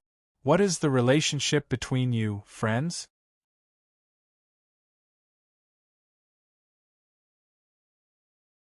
Chapter 493. What is the relationship between you two, friends? He saw him make a move, saw him choke, saw him kick a person to the point where it was unclear whether he was dead or alive. Lan Shanggu suddenly felt a strong sense of crisis. This was Fang Yan's response to his forceful intercession and his expression of dissatisfaction with his attitude. Fang Yan was dissatisfied with himself because he had stretched his hand too far. Was it just because of this? It probably wasn't that simple, right? Or did he also know about the flirting between the Lan family and the Jiang family? Lan Shanggu felt bitter. At the Blue Mountain Club, Jiang Junling said in front of him that he was going to visit the Lan family's old master. Jiang Junling didn't break his promise and went to visit the Lan family with generous gifts the next afternoon. The Lan family also secretly gave Jiang Junling the highest treatment. The Lan family's old master, who hadn't seen guests for a long time, personally accompanied Jiang Junling to drink tea in the study. Because of Lan Shanggu's special status in the Lan family, he was lucky enough to stay in the study and become one of the companions. Jiang Junling once again proposed the idea of joining forces with the Lan family to invest in Longtu Group. The Lan family's old master agreed after a moment of hesitation. Both sides would invest $1 billion and work together to expand Longtu Group. Then, they would share the fruits of victory. In Longtu Group, the Lan family would be one of the 3 major shareholders. With the Jiang family, Jiang Zhulu would exercise the same important right. Jiang Junling expressed his admiration for the Lan family's foresight and thanked the old master for encouraging and guiding the young people. Both sides had a good talk. Jiang Junling left after dinner and Lan Shanggu immediately entered the old master's study to talk to his secret agent. Lan Shanggu strongly requested the old master to give up the cooperation plan with the Jiang family and work hard to play the role of a pure seller of Chaoyan technology. The old master had a different view on this. He thought that the Lan family shouldn't put all their eggs in the same basket. If the Lan family invested in Longtu Group, they would become one of the 3 major shareholders of Longtu Group, a new energy industry. With the vigorous development of the energy industry, the Lan family would become the decision-maker in this field and not just the errand slave of a certain family. Yes, the Lan family was just a lower-tier seller of Chaoyan technology. Chaoyan technology could use you, but they could also kick you away. The old master's worries were not without reason. What's more, if Longtu Group was really successful, it could also create pressure on Chaoyan technology, increasing their own weight in front of Chaoyan technology and Fangyan and Luchaoga. Most importantly, any business that could make money was a good business, so why not? What the old master said made sense, but Lan Shanggu knew that things weren't that simple. With Fang Yen and Luchaoga's personalities, how could they possibly allow the Lan clan to be two-timing? Lan Shanggu and the old master had conflicting views and a fierce conflict broke out between them. Lan Shanggu cared about the reactions of Fang Yen and Luchaoga, but the old master cared more about the support of the Jiang family. At that time, the old master sat on the armchair, looked at Lan Shanggu and said something meaningful. No matter how hard Fang Yen works, no matter how Chaoyan develops, the Fang family can't be the Jiang family, and Chaoyan technology can't be the Jiang family's business. Yes, the old master didn't think that the young and energetic Fang Yen had any chance of winning against the 1,000-year-old Jiang family. This had nothing to do with ability or talent. He just lost in terms of time. Lan Shanggu was the future heir of the Lan family, but his future had yet to come. The importance of Lan Shanggu in the Lan family was decided by the old master, and what the old master decided was what the Lan family decided. Therefore, the matter of the Lan family and the Jiang family jointly investing in Longtu Group was being discussed and carried out in secret. Now, had Fang Yen raised a big stick to beat them up? During the process of Fang Yen beating up young Master Fu Lei, the entire changing room was silent. Other than heavy breathing, no one said anything or made a sound to stop it. Lu Shu sat steadily on the wheelchair, a cold smile on his lips. No one knew if he was mocking Fu Lei's stupidity or the cleverness of this matter. The other young masters' faces were as white as paper, and the timid one's legs were trembling. Even standing straight was a difficult task for them. Every time Fang Yen kicked Wang Ku, the manager of Planet Blue, his heart would tremble. When Fang Yen was done, her body stopped trembling. She had been in the entertainment industry for many years and had seen all kinds of people. But she had never met a man with a personality like Fang Yen. This kind of person had a vicious mouth and was ruthless. He didn't know how to compromise, didn't know how to be mellow, and wasn't suitable to be in the industry. It was easy to offend people. Wang could turn to look at Jiang Qin and Yuan Lin, wanting to persuade them to stay away from this dangerous man. But when she saw Jiang Qin and Yuan Lin's excited faces and stars in their eyes, she gave up the idea. They probably wouldn't listen to any bad things she said about Fang Yan. Aren't they your friends? Fang Yan looked at Lan Shanyu and asked again. What was the point of asking such a question after the fight? Or rather, it had a deeper meaning than asking such a question before the fight. Lan Shanyu laughed and said, To be honest, young master, the Fu family is our business partner. The Fu family has been operating in Mo Bay for a long time, and they have quite a few mines with good quality. The Lan family imports ores from the Fu family. Because of this, Fu Lei and I have known each other since we were young. But we have been too busy these years, so we haven't seen each other much. I didn't expect him to do such an animal thing tonight. If not for young master's timely discovery, the 2 classical music masters of our City of Flowers would have been destroyed by him. Such an idiot, even if young master taught him a lesson, it wouldn't be enough.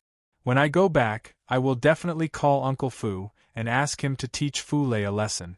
Fang Yan looked at Lan Shanyu and said gently, Fu Lei is your good friend, it's natural for you to speak up for him. If you don't help your good friend when he is in trouble, then I will start to suspect you of being a heartless person. But you didn't speak up at the right time. He just made a mistake and came to cause trouble for my 2 friends. If I let him go because of one sentence from you and let this matter go, isn't the cost of his mistake too low? Just because he knows Lan Shanyu, he can do whatever he wants? If he knows Lan Shanyu in every city, does that mean he can do this in every city? I didn't think it through and let young master laugh at me. Lan Shanyu apologized sincerely. That's a little harsh, Fang Yan said with a smile. I will teach him a lesson and let him receive the punishment he deserves. I will let him know that if he does bad things, he must be prepared to be caught. Lan Shanyu's heart skipped a beat. Fang Yan had already said it so clearly. If he still didn't understand what he meant, then he wouldn't deserve to be one of the 4 talents of watching.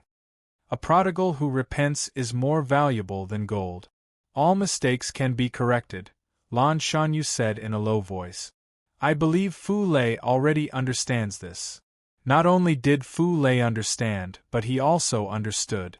Since Fang Yan didn't say it clearly, it meant that he didn't want to fall out with the Lan family. This way, he could still put in some effort in the middle. If Fang Yan directly asked why the Lan family wanted to cooperate with the Jiang family, it meant that there was no turning back. I also hope that he can understand.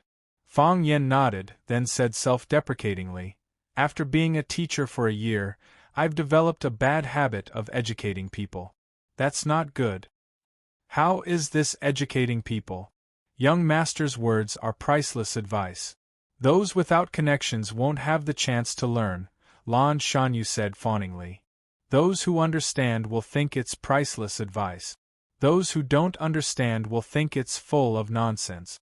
Fang Yan pointed at Fu Lei and said, All right, since Shanyu has spoken, I have to give you face.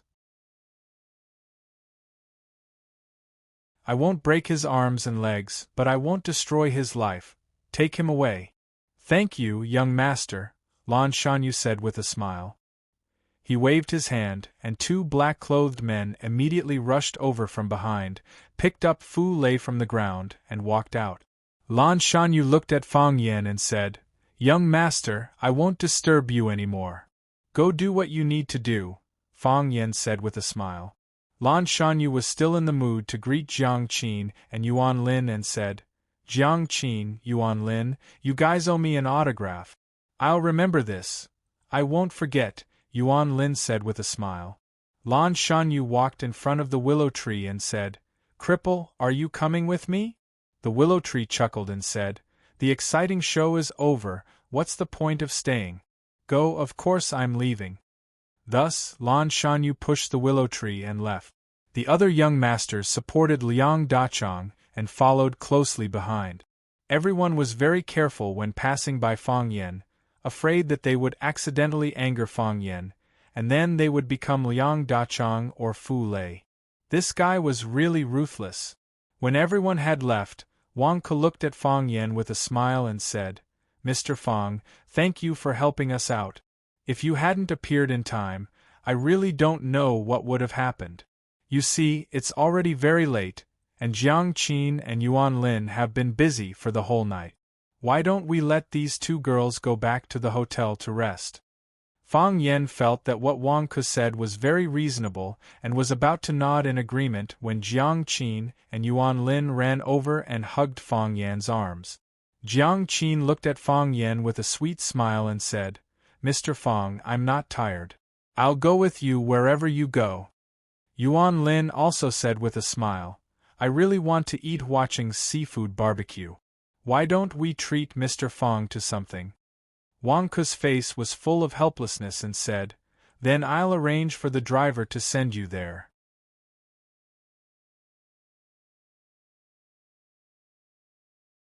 Chapter 494. "Io, I'm not dead, am I?" Fu Lei turned over his body and immediately cried out in pain. He felt like all the bones in his body were about to fall apart. His stomach, shoulders, back, buttocks and head, every part of his body was in pain, excruciating pain. Knowing pain means you won't die for now. An eerie voice rang out beside him. Fu Lei climbed up from his seat and saw Lan Shangu sitting in the front row. He couldn't help but grin and said, "Brother Lan, only when I see you do I know I'm still alive. That bastard was really ruthless, he almost killed me. There's not a single part of my body that's fine now. Do you know how lucky you are to still have the chance to sit here and talk to me?" Lan Shangu said expressionlessly, "If I didn't coincidentally go to Arasima's concert, if I didn't coincidentally go to the artist's dressing room, do you know what would have happened to you? All fate isn't fate, all coincidences aren't coincidences. Can he really kill me?" Fu Lei sneered. "A life for a life. Does he have the guts? A life for a life? Someone has to prove that he did it first." Lan Shangu's face was full of sarcasm. "Even if he doesn't kill you, breaking one of your legs and destroying your offsprings is something he can still do. He's too arrogant." "Why?" Fu Lei said viciously, "Brother Lan, you people are just going to watch him do whatever he wants in watching? You've already spoken up for me, but he won't even give you face. Who does he think he is?" Lan Shangu sighed, "Because he's Fang Yen." Fu Lei searched for a long time but couldn't find his glasses. Looks like he lost them when he was beaten. He took out a silk handkerchief from his pocket and wiped the wounds on his face, saying coldly, "Evil people need to be dealt with. Someone has to stand up and teach him a lesson. Otherwise, he'll never be able to find his place." Lan Shangu suddenly turned around and stared fiercely at Fu Lei, saying, "Young Master Fu, don't play the game you like in Mo.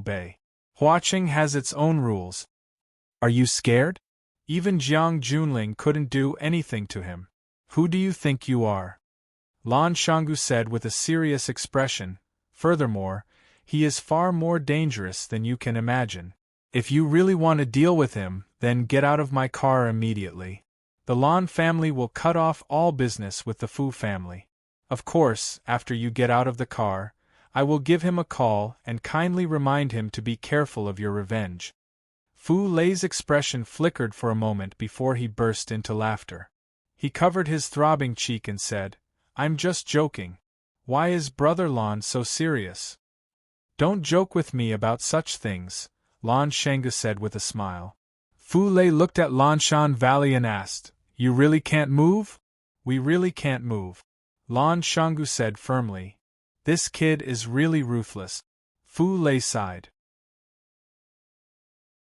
The Lan Mountain Valley had many other luxurious residences outside, but tonight, they returned to the Lan clan's old residence in the North Sea Plains. Lan Shangu's car stopped in the courtyard. He asked the butler who came out to greet him, Is Grandpa asleep? Master just wrote a piece of calligraphy. He drank some milk and was about to sleep. The butler smiled and said, Valley, why are you back today? I'm going to talk to Grandpa, Lan Shangu said. Young master, the butler stopped him. It's late. Master is about to sleep. If it's not something urgent, we can talk tomorrow morning. It's something urgent. Lan Shangu ignored the butler's obstruction and quickly walked to his grandpa's bedroom. After Lan Shangu finished speaking, the old man sitting at the head of the bed asked, This is his reaction? This is his reaction. Lan Shangu said, The Lan family and the Jiang family made such a big move. How can he not know? So what if he knows? Grandpa Lan asked.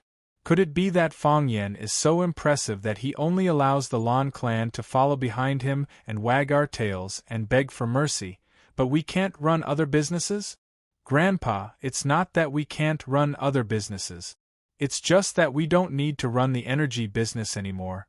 Wasn't the Liu family's ending bad enough? The Jiang family is split up. Who still respects them now? Why does the Lan family have to get involved in this mess? The old man sighed softly and said, Valley, you're still too shallow. You need more practice. Grandpa, give up. As long as we maintain a good relationship with Chao Yen, we can become the biggest beneficiary of the energy industry. Why must we jump into the battlefield and fight with others? That's not something we're good at. Only by fighting with others can we become the biggest beneficiary. The old man said firmly, Valley, it's decided. I'm old and tired. I'll leave the future to you. Your biggest weakness is that you're too young. Your biggest strength is also that you're too young. Young people should have the vigor and drive of young people. You can't always guard the city like this. Lan Shangu knew that his objection failed again. Grandpa was still more optimistic about the future of the Jiang family. Yes, the Jiang family had been standing for 1,000 years. How could a small company that had been established for 2 or 3 years compete with them? In 1,000 years, how many challengers had the Jiang family met? And the result? The Jiang family was still the Jiang family. The graves of those challengers were already covered with thorny trees and weed. Would Fang Yen really be an exception? Of course, there was no need for a driver arranged by Wang Ku. That was no different from having a spy by his side. Fang Yen drove Jiang Qin and Yuan Lin to the barbecue stall under Haizhu Bridge. In the past, Fang Yen often ate supper with them there. Both of them couldn't forget the seafood barbecue there. These days, supper, like comrade, miss and godfather, had become a word that had been ruined. Modern people imposed another meaning on it. Fu Lei and Liang Dachang wanted to treat Jiang Qin and Yuan Lin to supper, but Jiang Qin and Yuan Lin were unwilling. Fang Yen wanted them to rest early, but the two girls insisted on treating Fang Yen to supper. It had to be said that this was really a humorous matter. Mr. Fang, why did you want to come to our concert? If you want to come, just let us know. We'll reserve the front of the stage for you. Mr. Fang, what do you think of our performance tonight? Which program do you like the most? I'm guessing it must be Swallow Dock, right? That's because the name of this song is about your Swallow Dock. Mr. Fang, did you hear Honey confess to you on the stage? She said she misses you so much. Hee, am I the third wheel between you two? The two girls were a little older, but they still maintained their lively nature. Since they got in the car, they had been chattering non-stop, and because of the more experiences they had, the bolder their topics were. Yuan Lin also teased the relationship between Fang Yen and Jiang Qin from time to time. On the contrary, it was Jiang Qin who became a little shy because Yuan Lin saw through his thoughts. Just now, she did stand on the stage and boldly confessed. She thought it was just a simple interaction with her fans, but she didn't expect that the person involved was also at the scene. Fang Yen concentrated on driving, enjoying this long-awaited gathering of friends. I like every program of yours very much, Fang Yen said with a smile. I watched you walk on this road with my own eyes. At that time, you were still ignorant children, but now you have become the idols in the hearts of countless people. I didn't expect you to progress so fast, and I didn't expect you to be so talented in classical instruments. I arrived at the scene very early, looking forward to your appearance with the other fans, looking forward to the surprise you brought us. Not only did you bring surprises, but you also brought shock. As your teacher, I am really proud of you. Mr. Fong, are you still a teacher at Rosefinch Secondary? Jiang Qin asked. No. Fong Yen said. Ah, you left Rosefinch? Jiang Qin exclaimed. But it doesn't matter, you can go wherever you like. I'm still at Rosefinch. Fong Yen said, but I'm no longer a teacher, I'm a security guard. When they arrived at the familiar seafood stall, Fong Yen parked the car and then walked inside with Jiang Qin and Yuan Lin. The people of Huacheng like to eat barbecue, drink cold beer, and chat in the open air, but Fong Yen insisted on bringing the two girls into the private room inside. They were originally delicate and cute, and now they were members of the famous Arasima group. If their fans saw this, they might not be able to eat in peace again. Yuan Lin didn't like eating in the private room, so she said pitifully, I thought that when I returned to my hometown, I could sit at the stall and eat seafood and drink beer without caring about my image, but I didn't expect this wish to come true. Fong Yen looked at her with a smile and said, Who asked you to be a big star now? Sigh, this feeling is really. Yuan Lin thought about it seriously and said, It's sweet and burdensome. Jiang Qin took the menu and ordered the grilled oysters and conch that Fong Yen liked to eat, and the sori, kebabs, eggplant, and corn that Yuan Lin liked to eat. He also ordered his favorite chicken feet and sea white bean sprout. He also took the initiative to order 3 mugs of beer, preparing to drink one each with Fong Yen and Yuan Lin.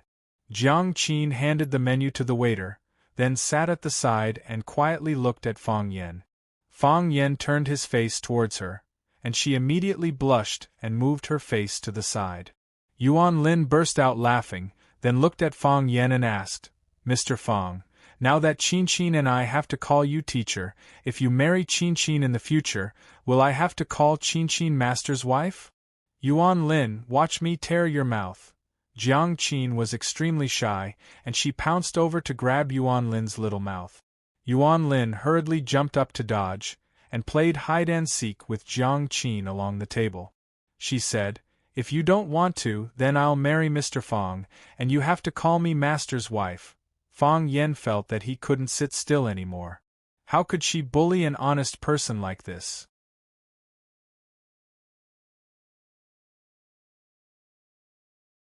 Chapter 495. Ding dang. The 3 glasses of beer collided with each other and made a crisp sound. Cheers to your results, Fong Yen said. Cheers to our reunion in 3 years, Jiang Qin said. Yuan Lin giggled and said, Cheers to the future when you have to call me master's wife. Not sure if it was because there weren't many customers, but the food that Fong Yen and the others ordered was quickly served. It was the same old restaurant with the same familiar smell. Jiang Qin and Yuan Lin seemed to have missed the seafood barbecue in Huacheng for a long time. As soon as the oysters were served, the two grabbed one each and ate them greedily. The shells outside were heated up by the charcoal fire, and the two were so hot that they couldn't bear to put them down. Slow down, be careful not to get burned, Fong Yen said with a smile. Wouldn't it be embarrassing if your fans saw your gluttonous faces? I don't care about them, Yuan Lin said coquettishly. The oysters outside don't taste like home. The food at home is still the best. Exactly. When we were in Yenjing, Yuan Lin always talked about the oysters at home and the soy sauce pork trotters made by my mom. Jiang Qin sucked the juice on his finger and said, Mr. Fong, you haven't eaten at my house for a long time, right? My mom always talks about you. Fong Yen nodded and said, I just returned to Huacheng and have a few urgent matters to deal with. I haven't had the time to visit Sister Li and Uncle Jiang. If you go visit your parents, you have to visit mine too. Yuan Lin buried her head in her food and said without lifting her head. Otherwise, it's not fair. My mom has been talking about you too.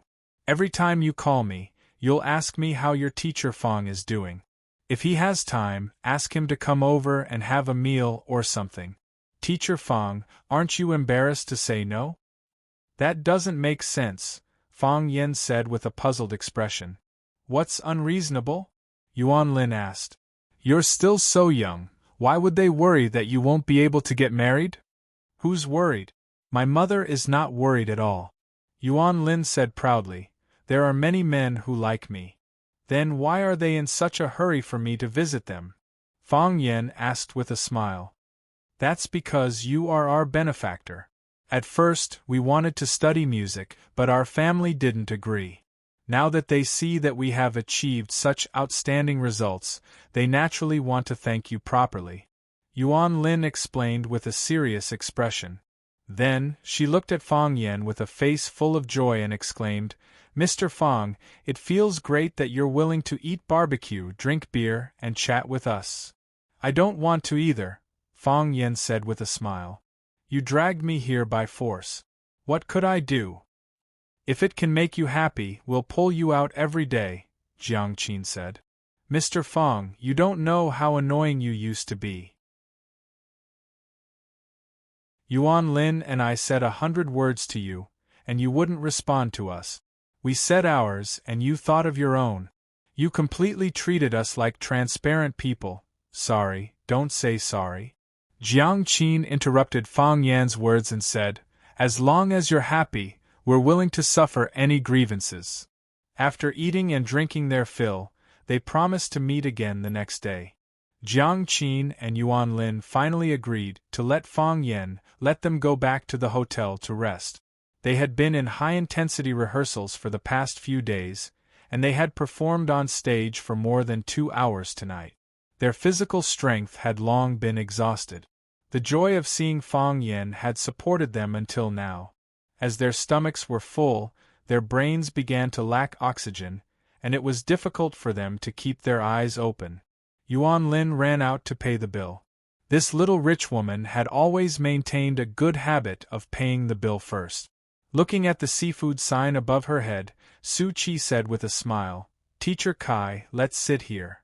Baldy looked at the sign and said, Okay. Let's eat here. I like this place, and I used to often gather here with the teachers from school. As long as you don't order crabs, everything else will be fine. Su Chi pursed her lips and said, Teacher Kai, we've agreed that this meal is on me. You can order whatever you want, whether it's crabs, lobsters, or abalones. You've been with me for so long today, so it's only right that I treat you to a meal. Baldy sat down on an empty table with some apprehension. Even now, it still felt unreal. She asked in a low voice, That, Su Chi, are you? Su Chi was looking at the menu. Hearing Baldy's words, she asked in confusion, Teacher Kai, what are you talking about? Are you going to do something to you? You're not trying to hit on me, are you? Baldy asked with a vigilant expression. Su Chi, let's be clear. I admit that you're really beautiful and I quite like you. But the school has a rule that teachers and students are not allowed to be in a relationship. I'm a great teacher, Teacher Kai, security isn't a teacher. I'm not done yet. I'm a great teacher's security guard, and I'm responsible for Rosefinch's safety. I can't, and I'm not allowed to take the lead in breaking the school's rules, Baldy said in a sad voice. Su Chi, just give up on me. There will be better things waiting for you in the future. We're not compatible. Su Chi didn't know whether to laugh or cry. She said, Teacher Kai, you're thinking too much. I don't mean that. I just want to treat you to a simple meal. By the way, you said that you used to gather here with your colleagues. Did Mr. Fong come with you? Fong Yen? Why do you keep mentioning him? I'm just asking casually. There's no point in asking. I've already told you that Mr. Fong is taken now, and other people can only look at him from outside the courtyard. He has a handsome appearance and an outstanding temperament in the crowd. How can a godlike man like that be touched by any woman? He's like the most precious jewel that only our old leader, Principal Lu, is qualified to have. Are they married? Su Chi asked with a sigh. No. Baldy looked at Su Chi with hostility and said, even if they're not married, it has nothing to do with you. You should just give up on this idea. Order the dishes, order the crabs, 3 of them weighing 8 ounces. Order the lobsters, 3 of them that are a foot long. Order the abalones, 2 or 3 of them, 3 to 5 of them. I'm hungry. Baldy was very angry. He felt that young girls nowadays were so annoying. They didn't like men of the same age as them, but they wanted mature uncles like them. Girl, the uncles don't ask. Su Chi was a little depressed, but she still generously ordered the crabs, lobsters, and abalones for Baldy. She felt that it was not enough, so she ordered 5 or 6 kinds of expensive seafood from the seafood stall. Baldy's heart was filled with a sense of guilt. He felt that he shouldn't have said it so straightforwardly. Su Chi sat there in a daze without saying anything, and Baldy didn't know what to say. The process of waiting for the dishes to be served was a long time. Baldy had to take out his phone and read online novels, eating the fish with pickled cabbage and fish at the school gate and reading the urban novels written by Liu Xiaohui were one of his few hobbies. Fang Yan went out with the 2 little girls, Jiang Qin and Yuan Lin, and saw Su Chi and Baldy sitting at the entrance of the seafood stall from afar. Fang Yan was hesitating whether to greet them or not, but Baldy seemed to have sensed it and raised his head. His eyes were puzzled at first, but then he pushed the chair away and jumped up with a face full of surprise. As if he felt that his behavior was very uncivilized, Baldy became sneaky again. He went straight to the front of Jiang Qin and Yuan Lin, and with a flushed face, he stammered and asked, "Excuse me, are you Arasima?"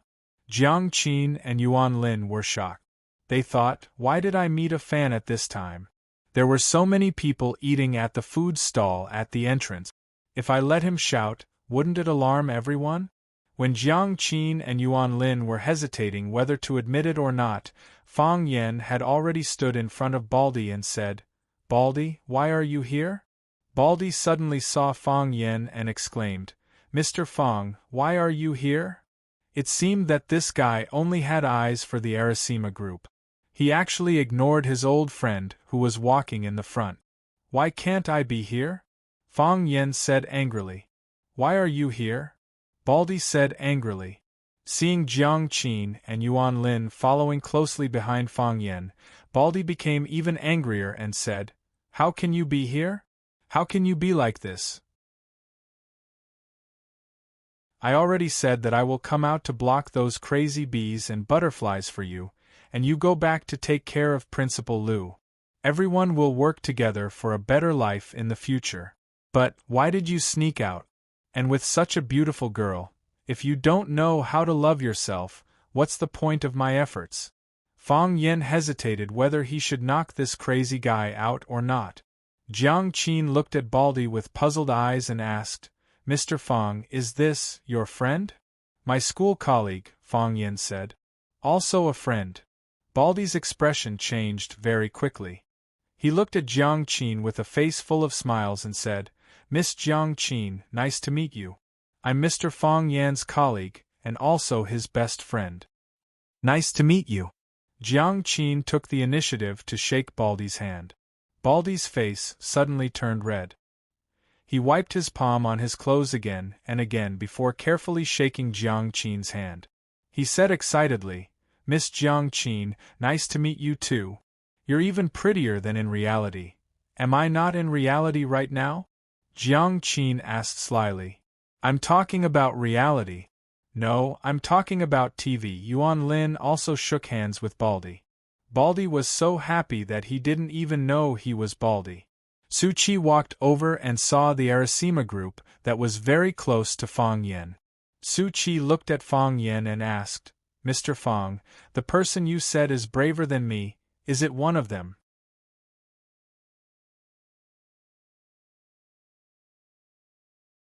Chapter 496.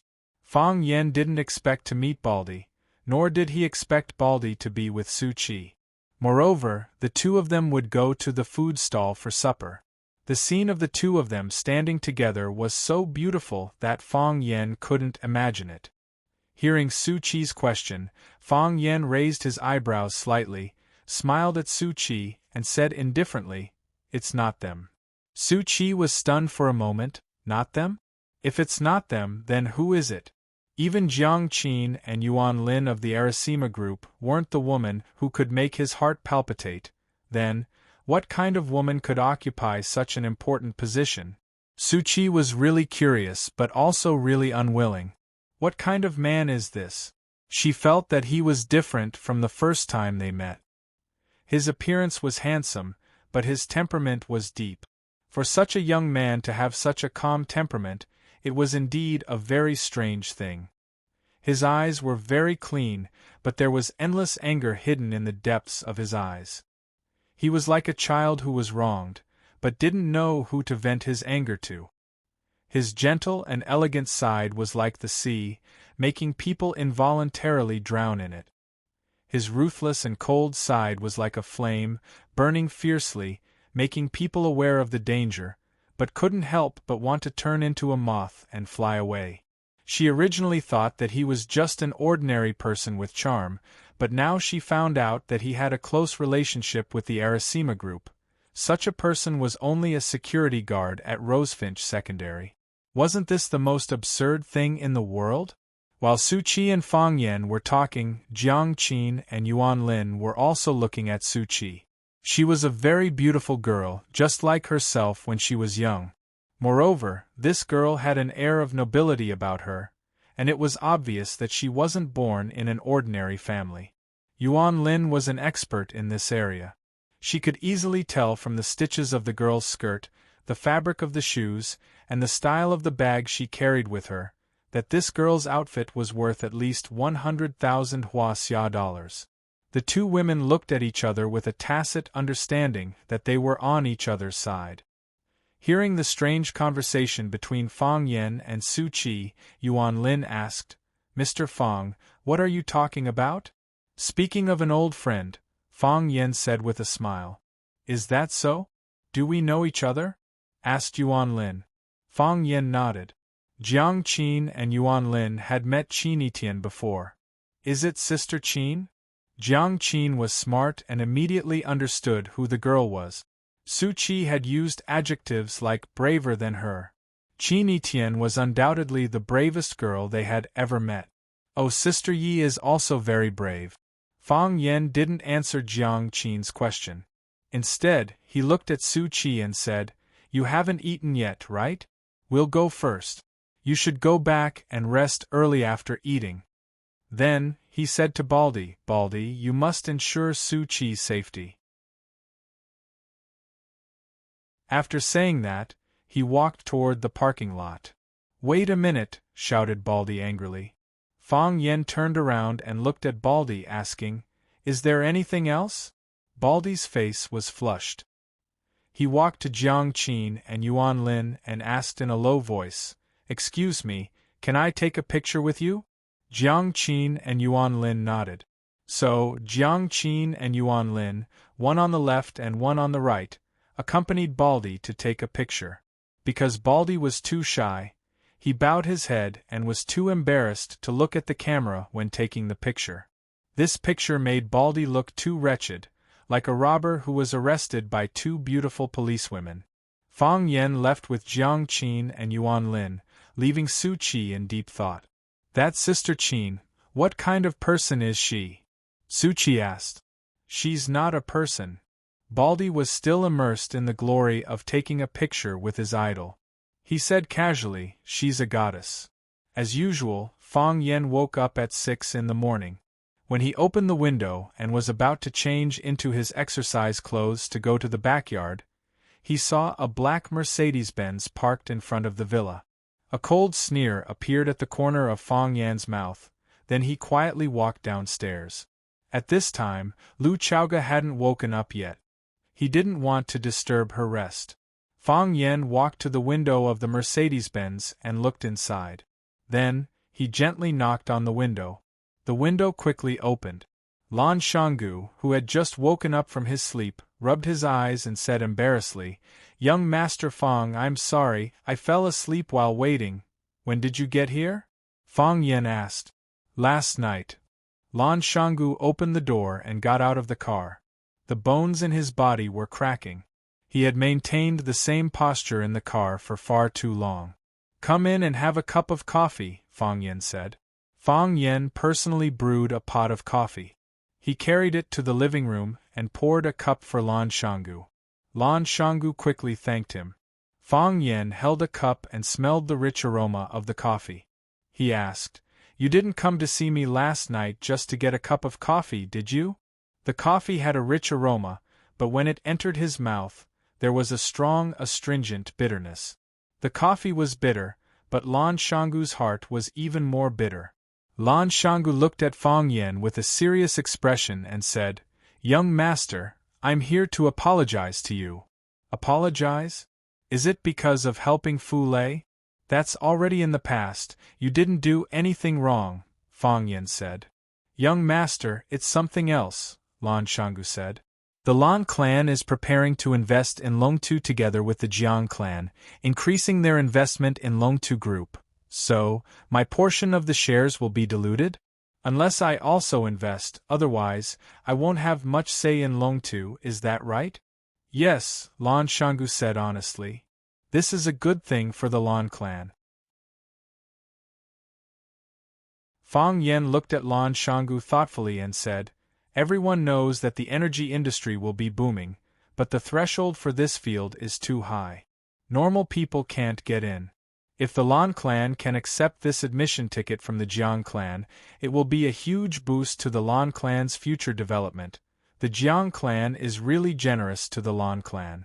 After the death of the Jiang clan's elephant, he was actually willing to cut off the fattest thigh for you." Lan Shanggu didn't think that Fong Yen was praising him. He stared at Fong Yen with burning eyes and asked, "What do you think, young Master Fong?" "What do I think?"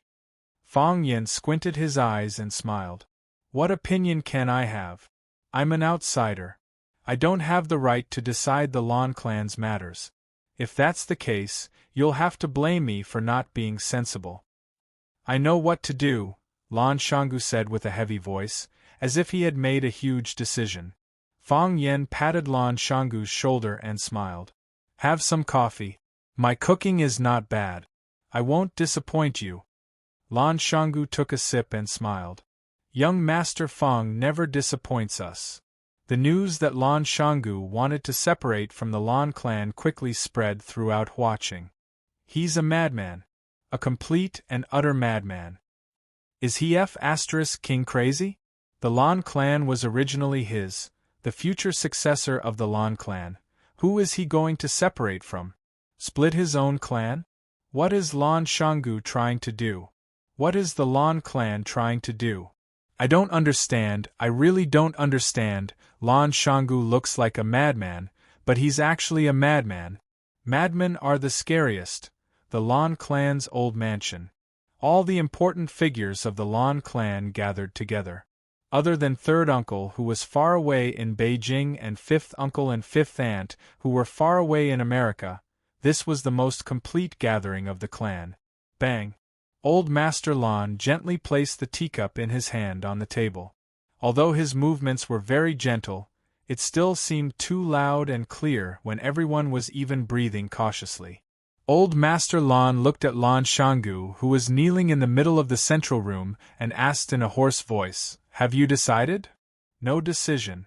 No decision." Lan Shanggu's father, Lan Ling, jumped out and knelt beside Lan Shanggu. He said anxiously, "Dad, Shanggu is usually crazy. This time, he's even more sick. I'll bring him back and have a good talk with him. Dad, don't be angry.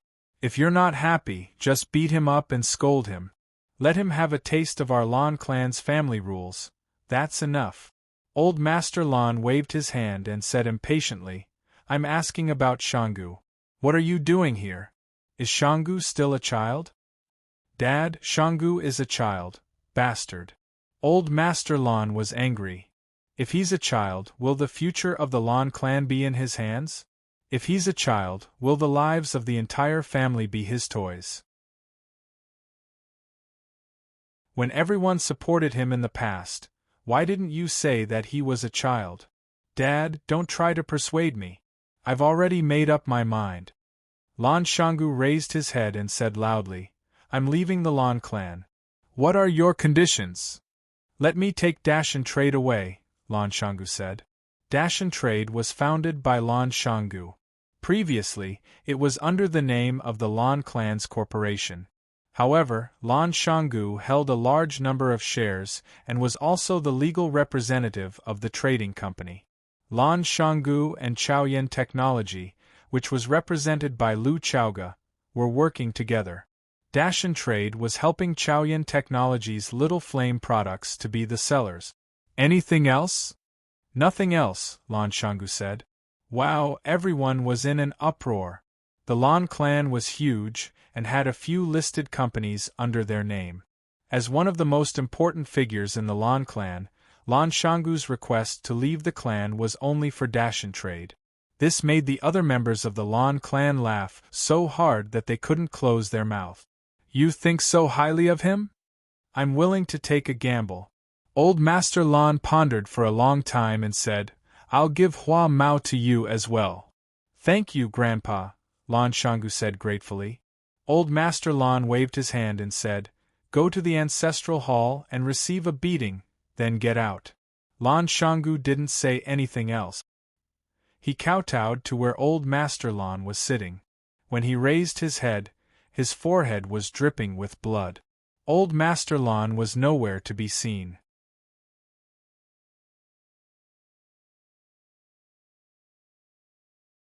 Chapter 497. Clap. A white jade chess piece landed on the chessboard. The young man smiled calmly and said, Checkmate. The middle-aged woman sitting across from him stared at the chessboard for a long time, then shook her head and sighed, saying, It's hard to attack when advancing, and hard to defend when retreating. There are no reinforcements on the left, and no good generals on the right. I lost this game again. Jiang Junling nodded with a smile, saying, Auntie, you let me win. I didn't let you win. Li Yun shook her head and sighed, saying, I really tried my best. Jiang Junling picked up the teacup in front of him and took a sip, saying, Maybe men are more suited for the rough work of arranging troops and fighting. Li Yun chuckled, saying, That's right. Whether it's arranging troops or fighting in the bureaucracy, men always have the advantage. Of course, the Qin family is an exception. That girl Qin Etienne is pretty good at what she does. She's not much weaker than you guys. The smile on Jiang Junling's face didn't change. He looked at Li Yun and said, You can't be envious of such things. Some people are God's favorite children, born with everything. Qin Etienne must be God's own daughter. Li Yun sighed softly, saying, A son should be like Jiang Junling, an adopted daughter should be like Qin Etienne. What a good saying. I think the two of you are really a good match, standing together like a perfect couple, making people like you from the bottom of their hearts. The sharpness in Jiang Junling's eyes disappeared in a flash, then returned to normal. He said with an indifferent expression, This kind of thing depends on fate. It can't be forced.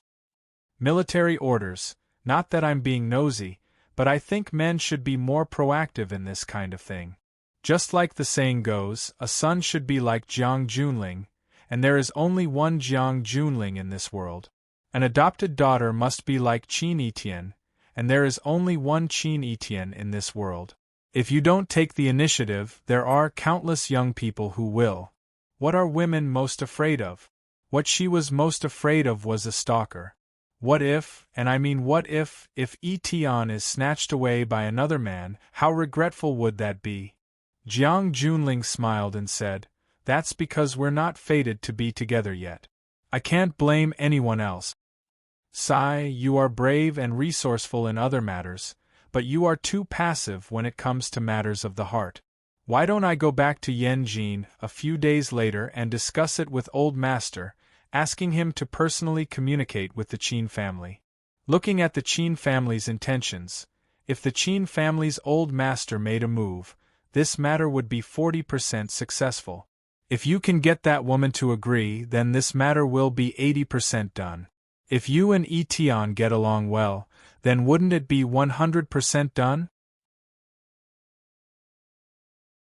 Jiang Junling pondered for a moment, then raised his cup to Li Yun and said, "If the wedding is successful, Auntie will definitely receive a gift to thank you."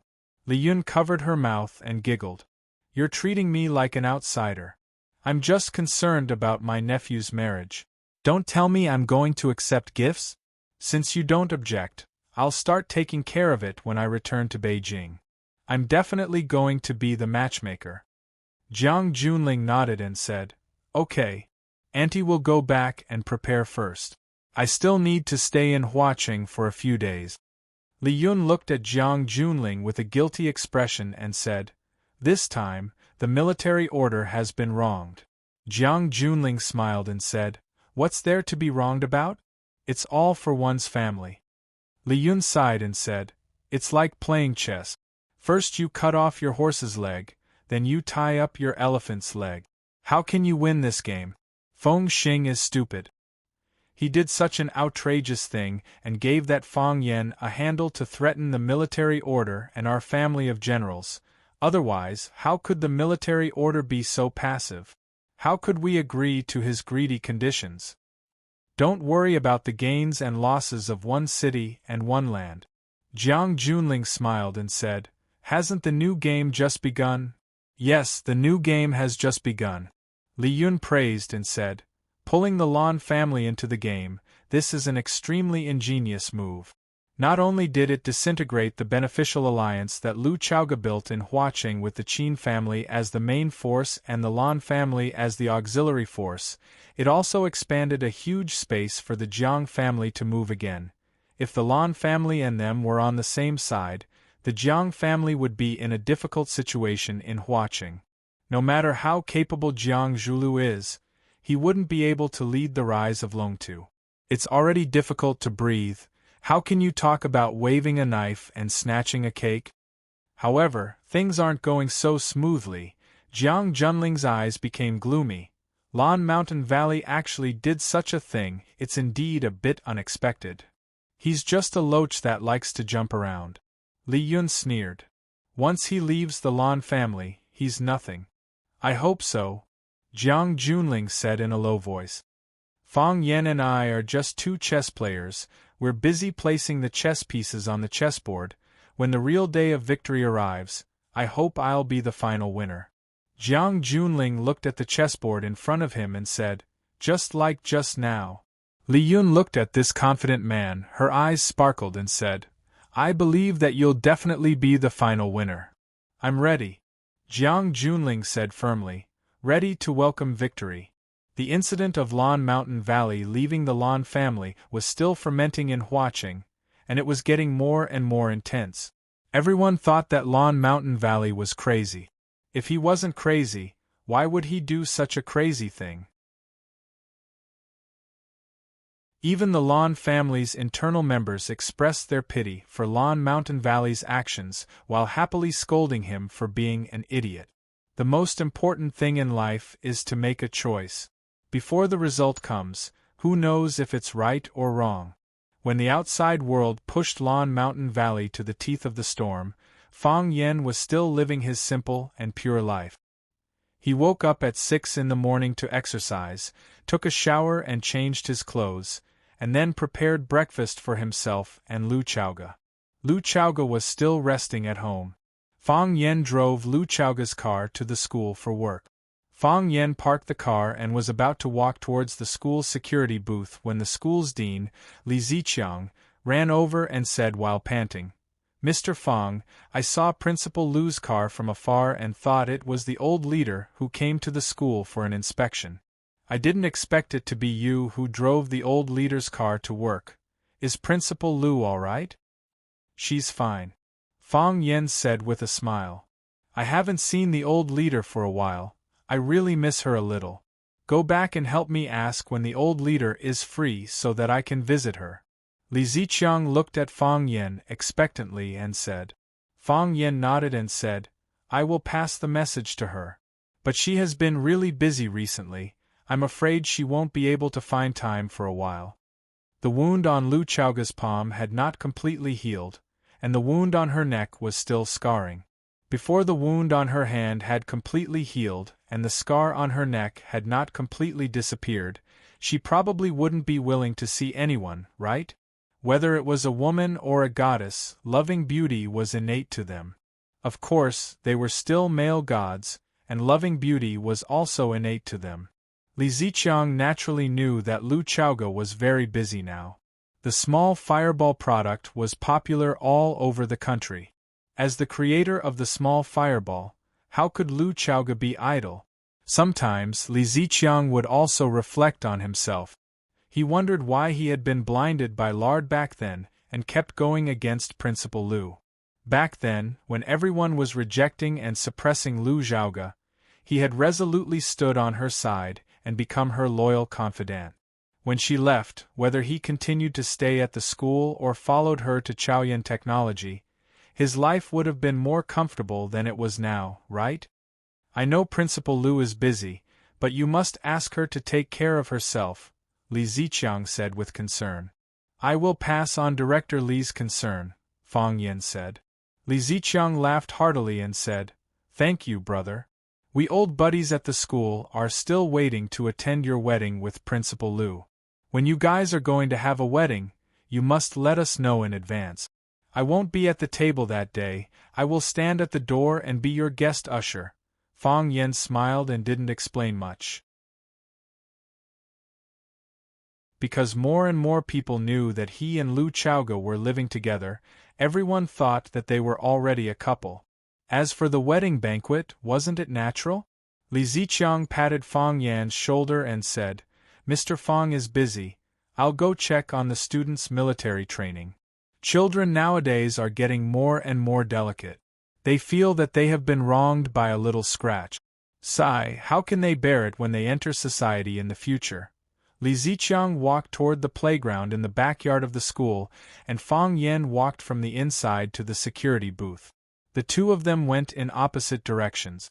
When Fang Yan came to the security booth at the school gate, he saw Baldy and two colleagues gathered around the desk, as if they had discovered a new continent.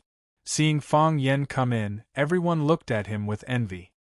Mr. Fang, someone sent you flowers. What kind of flowers are these? The purple ones are pretty. Mr. Fang, there's also a box with strawberry cake in it. Can I have a strawberry? Mr. Fang is outrageously handsome, it's natural for beautiful women to like him. Baldy looked at Fang Yan, as if he wanted to say something. Fang Yan looked at Baldy and said, What do you want to say? The enemy's artillery is fierce, but no matter what, you have to hold on, Baldy said earnestly. He patted his chest, as if he was facing death calmly, and said, I will always be with you. A taxi parked in front of the school gate. Jiang Qin and Yuan Lin, who had disguised themselves with hats and masks, jumped out of the back seat of the taxi and ran toward the security booth of Rosefinch Secondary. Baldy didn't expect to see his idol again early in the morning after he had just separated from him last night. His face was full of surprise. When he was about to run out to greet them, Fang Yan grabbed his arm. Director, I'm taking a day off today, Fang Yan said.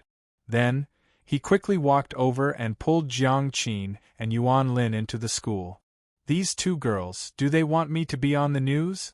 A few security guards at the security booth were full of envy and said, Mr. Fang is the super king of security. Baldy felt very upset. His idol was good in all aspects, but his taste was too poor.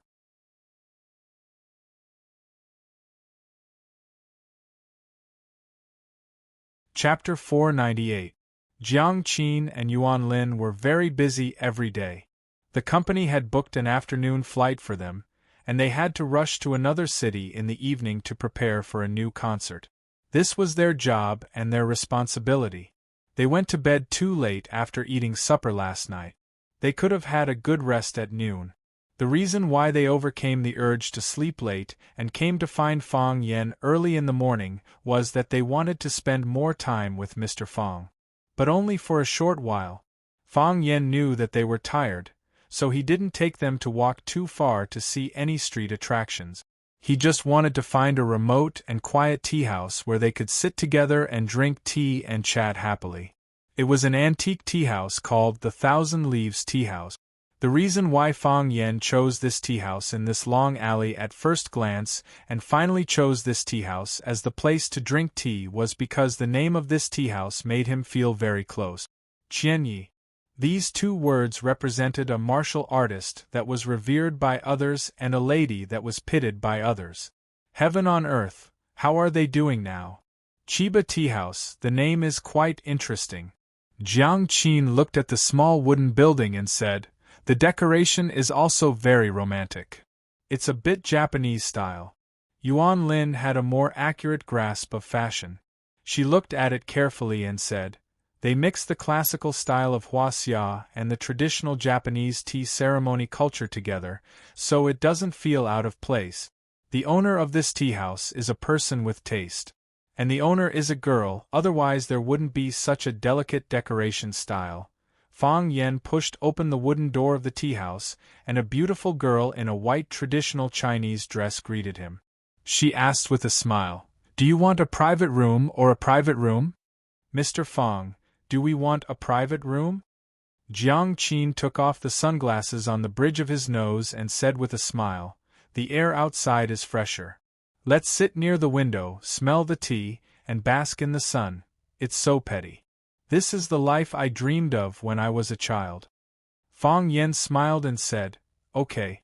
Then a private room. A window seat." The girl led the three of them to the wooden table and chairs on the boat, and then asked with a smile, "What kind of tea would you like to drink?" Fang Yen looked at the decoration of the tea house with great interest and asked, "Is the owner of this tea house surnamed Chiba?" "Yes." The girl nodded and said proudly, "Our master's surname is Chiba. Since his surname is Qianye, he should be good at the way of tea. I wonder if the owner could brew a pot of tea for us?" The girl looked embarrassed and said, "Sir, I'm really sorry. The dojo master was busy and couldn't personally serve tea. I've also learned from the owner for 2 years. Why don't I serve a pot of tea to the 3 distinguished guests?" Fang Yen didn't mean to make things difficult for the girl. He nodded and said, "All right. Then you can make the tea. Just choose what you're good at." "Thank you for your understanding, sir." The girl bowed slightly to Fang Yen, then turned around to prepare the tea leaves. Soon, the girl came back with a bamboo basket woven from a bamboo raft. Inside the bamboo basket was a white and elegant teapot and teacups, as well as a small plate of pale yellow tea leaves. "Sir, I'll brew a pot of Longjing tea for you."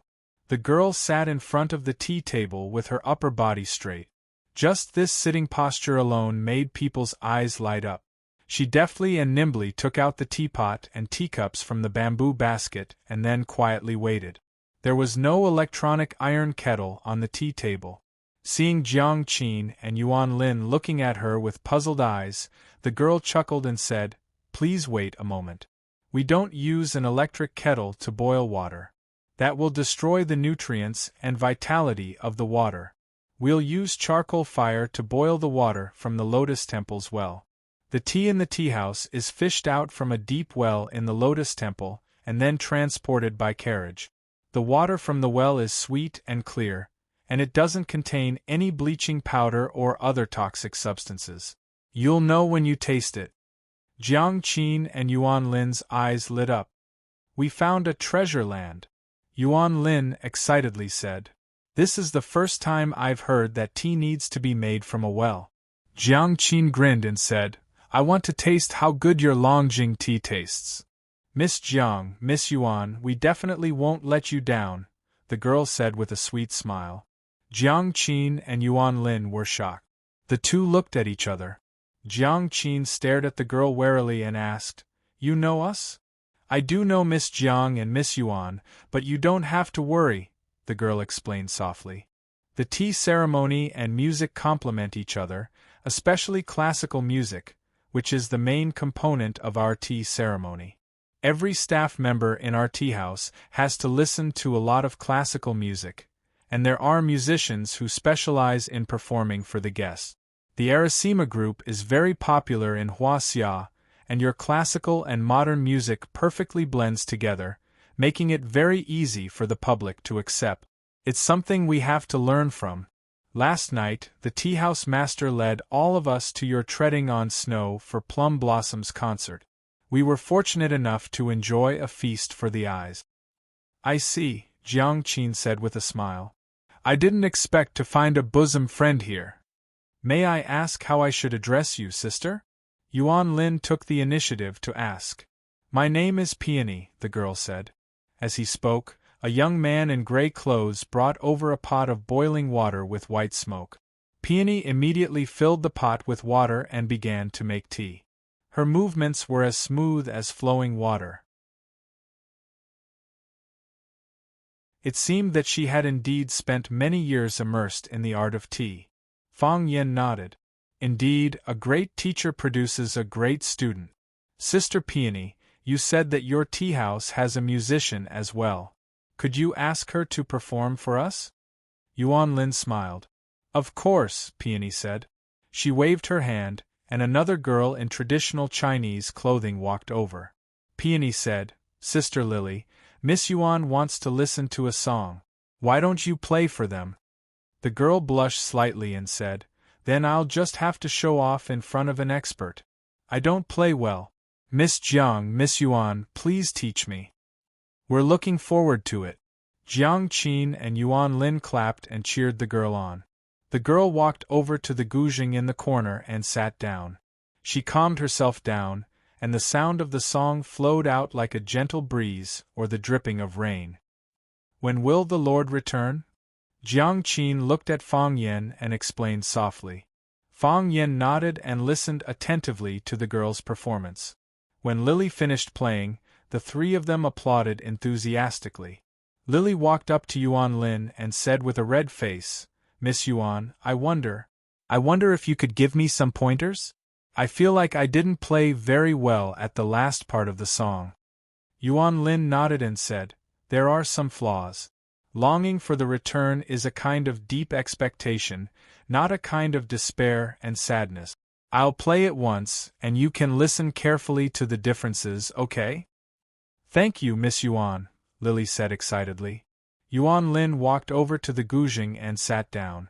She looked at where Fang Yen and Jiang Qin were sitting and quickly found the state to play. The fingers of both hands plucked on the strings. It was affectionate and made people feel a sense of loneliness and helplessness. When the song reached its climax, the wooden door of the tea house was forcefully pushed open with a bang. A group of men rushed into the tea house and occupied the largest table by the window on the right. The leader was a man in black trousers and a white shirt with a checkered vest over it. He had square eyes, thick eyebrows, and thin lips. With a cheeky smile, he said to Lily, Ask your owner to come out and make a pot of tea for me. Mr. Du, I'm sorry, our owner is not here. What tea do you want to drink? I'll make it for you, okay? Lily seemed to be very afraid of the young man, and her smile was flattering. But a man in black slapped the table and scolded, You're going to make tea? Who do you think you are? How can our president Du swallow the tea you make? Ask your owner to come out or we'll smash your shop. Little Black, how many times have I said that you should be polite when talking to girls? The man in the waistcoat stopped the man beside him from showing his power. He looked at Lily with a smile and said, These guys are all rough people. They haven't read many books, so their words are not very pleasant to hear. Miss Lily, don't lower yourself to their level. It doesn't matter. Lily said with a smile, I'll make a pot of tea for Mr. Du. What tea does Mr. Du want to drink? Lily, I'm sincere to you. Don't deliberately deceive me. You know that I'm here to see your owner. Ask her to come out and make me a pot of tea. I'm not a tiger. Can I eat her in one bite? Mr. Du, our owner is really not here. Pa. Lily's face was slapped by the man in black named Little Black. Little Black wanted to slap again, but was stopped by the man in the waistcoat, who said, Okay. I brought you here to drink tea. I want to cultivate your temperament so that you won't get angry easily like a bunch of donkeys. We're still talking, how can you hit me? Little Black apologized to Miss Lily. Little Black glanced at Lily coldly, but he didn't mean to apologize. The man in the waistcoat smiled bitterly and said, "These stubborn donkeys, I really can't do anything about them. Lily, go and ask your owner to come out. I've been here every day this week.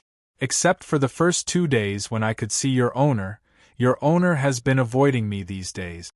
This is not the way to treat a guest, right? Mr. Dew, it's not that our owner doesn't want to see you.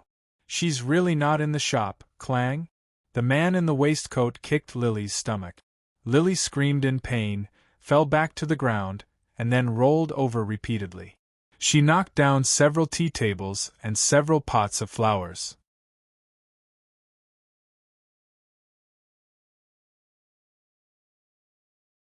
Chapter 499. The man in the waistcoat snapped his fingers, and the lackey next to him immediately handed him a thick cigar. Another lackey with sharp eyes and quick hands quickly lit the cigar for him. The man in the waistcoat took a puff of the cigar, and a large amount of smoke came out of his mouth. He stared with contempt at Lily, who was lying on the ground, unable to move, clutching her stomach but not daring to cry out. He sneered and said, "Bitch, I gave you face but you don't want it. I'm talking to you nicely, but you treat me like a fool. If you dare to say that the dojo master isn't here again, do you believe that I won't sew your mouth shut?" Lily's eyes were moist and tears kept flowing, but she didn't dare to refute the man in the waistcoat. She knew what kind of person the man in the waistcoat was, and she also knew that this man could do everything he said. The man in the waistcoat pointed at Lily with his cigar in his hand and said, "I'll tell you one last time, get your master to come out. Otherwise, I'm going to ask you for an IQ insult fee." Xiao Hei kicked out, and a tea table beside his feet flew out. Crack! The tea table smashed into the wall and broke into pieces. Even the wall that had been built rustled and fell to the ground. "Xiao Hei, you idiot," the man in the waistcoat scolded with a smile. "I mean, if their dojo master doesn't come out, I'll ask them for an IQ insult fee. Now that the dojo master hasn't decided whether she wants to come out or not, why did you make the first move? Do you want me to come out or do you not want me to come out?" Xiao Hei smiled honestly and stood at the side, no longer smashing anything. Instead, he looked around coldly. When he saw Fang Yen and the others sitting not far away, he shouted angrily, "All of you, get out of here." Yuan Lin was just comparing skills with Lily, but in the blink of an eye, Lily was beaten to the ground. Her expression was extremely ugly as she scolded, "You hooligans are going too far." The men in black laughed. A thin bald man stared at Yuan Lin lecherously and said, "Miss, you have a sharp eye. We are really hooligans." Hearing the baldy's witty words, the group of black-clothed men laughed even more happily. Jiang Qin was worried that Yuan Lin would be at a disadvantage sitting there alone, so he quickly got up and walked over to stand with Yuan Lin. When the black-robed men saw Jiang Qin and Yuan Lin, these two pretty and lively girls, their eyes lit up, and some of them kept swallowing their saliva. "Good luck, good luck. Originally, I wanted to accompany boss to pick up girls, but I didn't expect to see such a hot chick.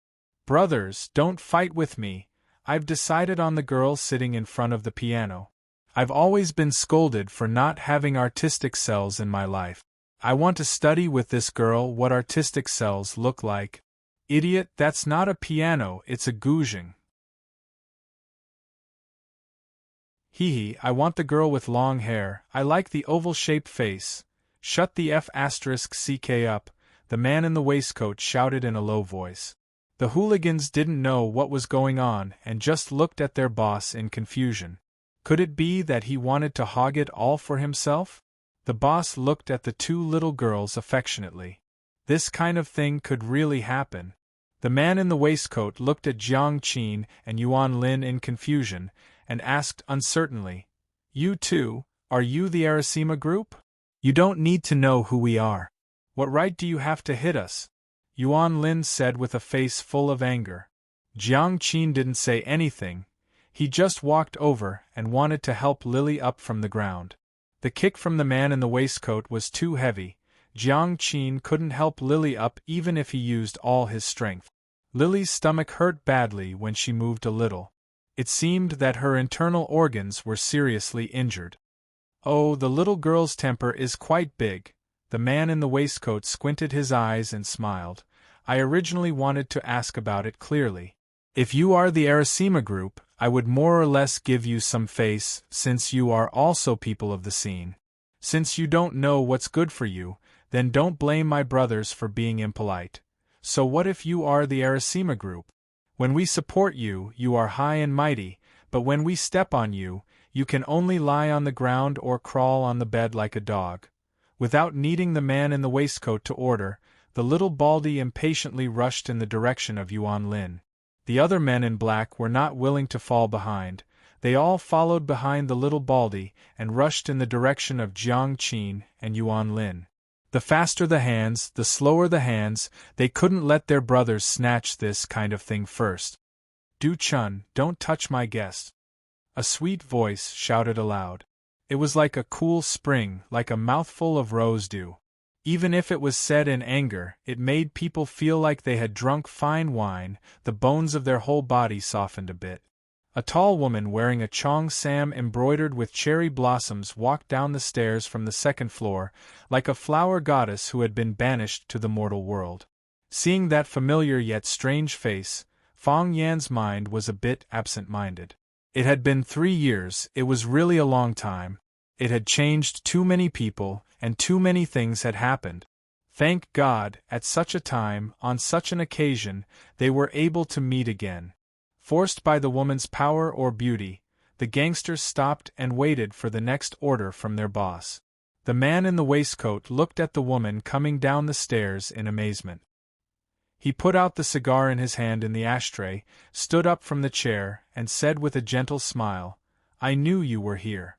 If you had come down earlier, my little friends wouldn't have dared to be presumptuous in front of you." He waved his hand, and the men in black immediately retreated. The cherry blossom woman walked in front of the man in the waistcoat in high heels, squatted down to help Yuri, and asked with concern, "Yuri, how do you feel? Do you feel uncomfortable anywhere?" "Master, my stomach hurts," Yuri said with a face full of tears. The man in the waistcoat's kick was sharp and fierce, and the girl's delicate body couldn't bear it at all. "Don't be afraid, it will be fine. I will take you to the hospital now." The cherry blossom woman held Yuri's hand and comforted her. I'll do it," the man in the waistcoat said attentively. "It's my fault. If I hadn't brought these boorish men here, Miss Yuri wouldn't have been injured. I will bear the responsibility. I will send someone to take her to the hospital." The man in the waistcoat waved his hand, and 2 men in black came over to move the girl. "No need," the cherry blossom woman refused. "I will take care of my family myself." "Your family is my family, why are you being so polite with me?" The man in the waistcoat said with a smile, "What are you waiting for? Quickly send her to the hospital for a full body checkup. You idiots, you can't do anything but spoil things. In the future, don't hurt people so easily. Can't you think before you do something?" The gangsters were timid, and they didn't have the courage to tell the truth. "If you don't take the blame for the boss at this time, what does the boss want you to do?" I said no. The cherry blossom woman's voice suddenly rose, and she stared angrily at the men in black who ran over to take Yuri away. All right, all of you come back." The man in the waistcoat called his men back. He squatted down to support Yuri's arm and said, "I will accompany you to take her to the hospital for a checkup. Don't worry, I will bear all the expenses." Yuri avoided him in fear, as if she was avoiding a poisonous snake. She didn't dare to let the man in the waistcoat touch her body. "I don't need you." The cherry blossom woman pushed the man's hand away. The man in the waistcoat's face turned cold, and he said, "Chiba Kaoru, are you rejecting me?" "Yes." The cherry blossom woman's voice was very firm, and she said, "The answer is the same as the first time, I don't like you." Not only do I not like you, but I also hate you. The women of our Chiba family will never like a hooligan without a sense of morality. That is an insult to the Chiba family, and an insult to the God of Swords family. The man in the waistcoat's face changed several times, and then he slapped the cherry blossom woman's cheek. The cherry blossom woman actually had some martial arts background, and she tilted her head back, just in time to avoid his attack. Interesting. The man in the waistcoat laughed sinisterly. You dare to dodge? I'd like to see how long you can hide. As he spoke, he slapped the cherry blossom woman's face again. Slap. His arm was raised in midair, but he couldn't swing her down no matter what. Someone grabbed his arm, and there was a big hand on his wrist. The man in the waistcoat looked up and saw that it was the young customer who had been drinking tea by the window. He said with a face full of sarcasm, "If I were you, I would immediately kneel down and kowtow 3 times and then scram as far as I can." "I don't think so," Fong Yen said. He began to exert force with his palm. Crack, crack. The sound of soybeans being stir-fried could be heard. Let go, let go. The man in the waistcoat hadn't felt the pain just now. By the time he truly felt it, the pain was already unbearable. His breathing became rapid, and even the pain made it difficult for him to breathe. The muscles on his face kept twitching, as if he had just received an electric shock. No, he was currently receiving an electric shock. Tears came out of his eyes. Yes, they were really tears. They were the things that he had thought were the most fragile and cheap. It was a heart-wrenching pain, a pain that burned his soul. He wanted to scream, but even so, he had lost the strength to do so. The man in the waistcoat's arm began to change shape, and then it began to twist. In the end, it turned into a sausage that seemed to be supported by nothing hard.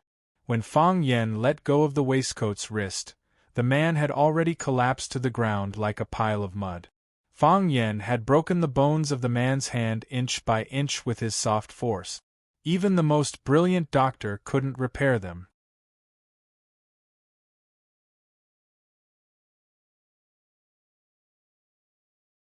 Chapter 500. Because the pain almost made him faint, but because of the pain, he kept his brain awake. That kind of pain was like a steel knife, cutting into the deep cortex of his brain again and again. It made his whole body tremble in pain, but he could clearly feel the process of the steel knife cutting into the cortex. The man in the waistcoat didn't expect that he would encounter such a devastating blow when he just came to a small tea house to drink tea and flirt with girls. Fong Yen appeared too suddenly and clasped the wrist of the man in the waistcoat. When the men in black found that their boss was caught, they couldn't act rashly. When Fong Yen took the initiative to release the wrist of the man in the waistcoat, Du Chun's number 1 thug, Little Hay, who had long been on guard, immediately rushed toward Fong Yen and stabbed the sharp dagger in his hand toward Fong Yan's chest. This guy was ready to cut Fong Yan's chest open. Little Hay didn't know any martial arts, nor did he have any magical inner strength mental cultivation method. But he was naughty since childhood and was invincible in the whole street. His skills were honed through hundreds of battles, big and small. They were simple and fierce, without any fancy or superfluous move. Fighters were most afraid of killing intent. There were 2 ways to cultivate killing intent. One was to be cruel to the enemy, and every move must take the enemy's life. The other was to be cruel to oneself, not afraid of death, and only to hurt the enemy. Little Hay was the kind of person who was cruel to the enemy. Even if it was the first time they met, he still put on a posture of stabbing. It made people feel cold and easily lose the ability to fight. If an ordinary person met an opponent like Little Hay, the best and most appropriate way was to turn around and run, or squat down with his hands on his head and beg the opponent to be a little gentle. Unfortunately, he met Fong Yen. Fong Yen never used his martial arts to bully others. However, if others wanted to use force to bully him, his counterattack would be particularly cruel and fierce. Fong Yan's body was perfectly straight, standing in place without dodging or evading. His eyes were filled with ridicule as he stared at Xiao He. He had a cold and aloof attitude, as if saying, "Come at me, I can send you flying with one slap." Xiao He felt insulted, and became even angrier. Originally, he had only used 60% of his strength, but now he increased it to 12%. He used all the strength in his body to stab at Fang Yan's chest. He wanted to use this stab to stab a big hole in Fang Yan's internal organs. Quang quang quang. Their bodies were extremely close to each other. But Little Black stabbed out, but the blade did not enter Fang Yan's body. The blade carried a gust of cold wind as it flew towards Fang Yan. However, the blade stopped a few centimeters away from Fang Yan. Fang Yan held the blade between his two fingers as if he was holding a strand of hair between his fingers. Little Black's face was full of fear. He pulled out his saber and wanted to retreat. He felt a sense of danger, the kind of powerlessness that an egg would feel when facing a rock. How could Fang Yan let him go so easily? With a flick of his finger, the dagger appeared in his hand. Before Little Black could turn around and leave, Fang Yan had already stabbed the dagger into his left ribs. Little Black gave a muffled groan, his body retreated, and then fell to the ground. Blood seeped out from the gaps between his fingers that were covering the wound. Drop by drop, it was as if it was in a hurry to gather on the bluestone ground. From Little Black's attack to Little Black's fall, all of this happened in a flash. The other black-clothed men saw that Little Black, who was the most capable and the best among them, was taken down in less than a round, and his body was ruthlessly stabbed by someone. Each and every one of them was like a frightened bird, looking at each other, not daring to rush forward. Fang Yan's eyes swept across their faces. They all collectively took a few steps back. You, a man in black stuttered, "Do you know, who did you offend? You're dead, no one can save you, tell Du Qing to come see me."